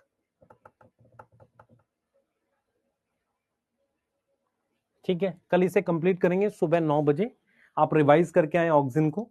हम लोग 4 हार्मोन है, क्यों 4 पढ़ पाएंगे, क्योंकि ऑक्सिन सबसे बड़ा होता है। 2 छोटे हैं इसमें, एक छोटा है, एब्सिसिक एसिड में ज्यादा है नहीं, तो मेन 3 पढ़ने हमें, जिबरलिक एसिड, साइटोकाइनिन और इथिलीन।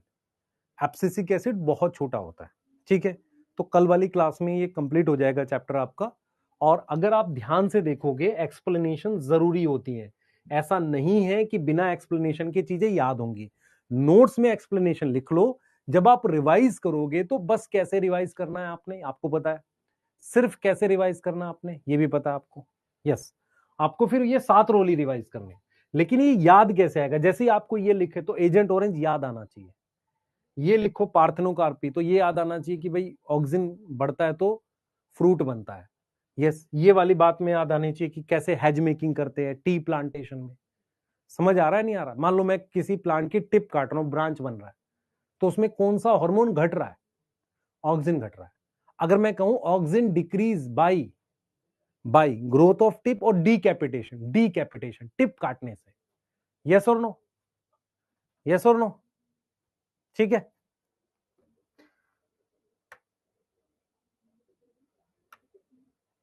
यस, ठीक है। अब आप क्या करेंगे, आज एक बार रिवाइज करेंगे सिर्फ ऑक्सिन को अच्छे से, एनसीईआरटी की एक लाइन, मैंने सारी लाइनें कवर करी हैं, आप आराम से रिवाइज करेंगे। देखो ये आपको आराम से आ जाएगा, जैसे फ्लावरिंग इन पाइनएप्पल, देखो आराम से एक लाइन समझ में आएगी।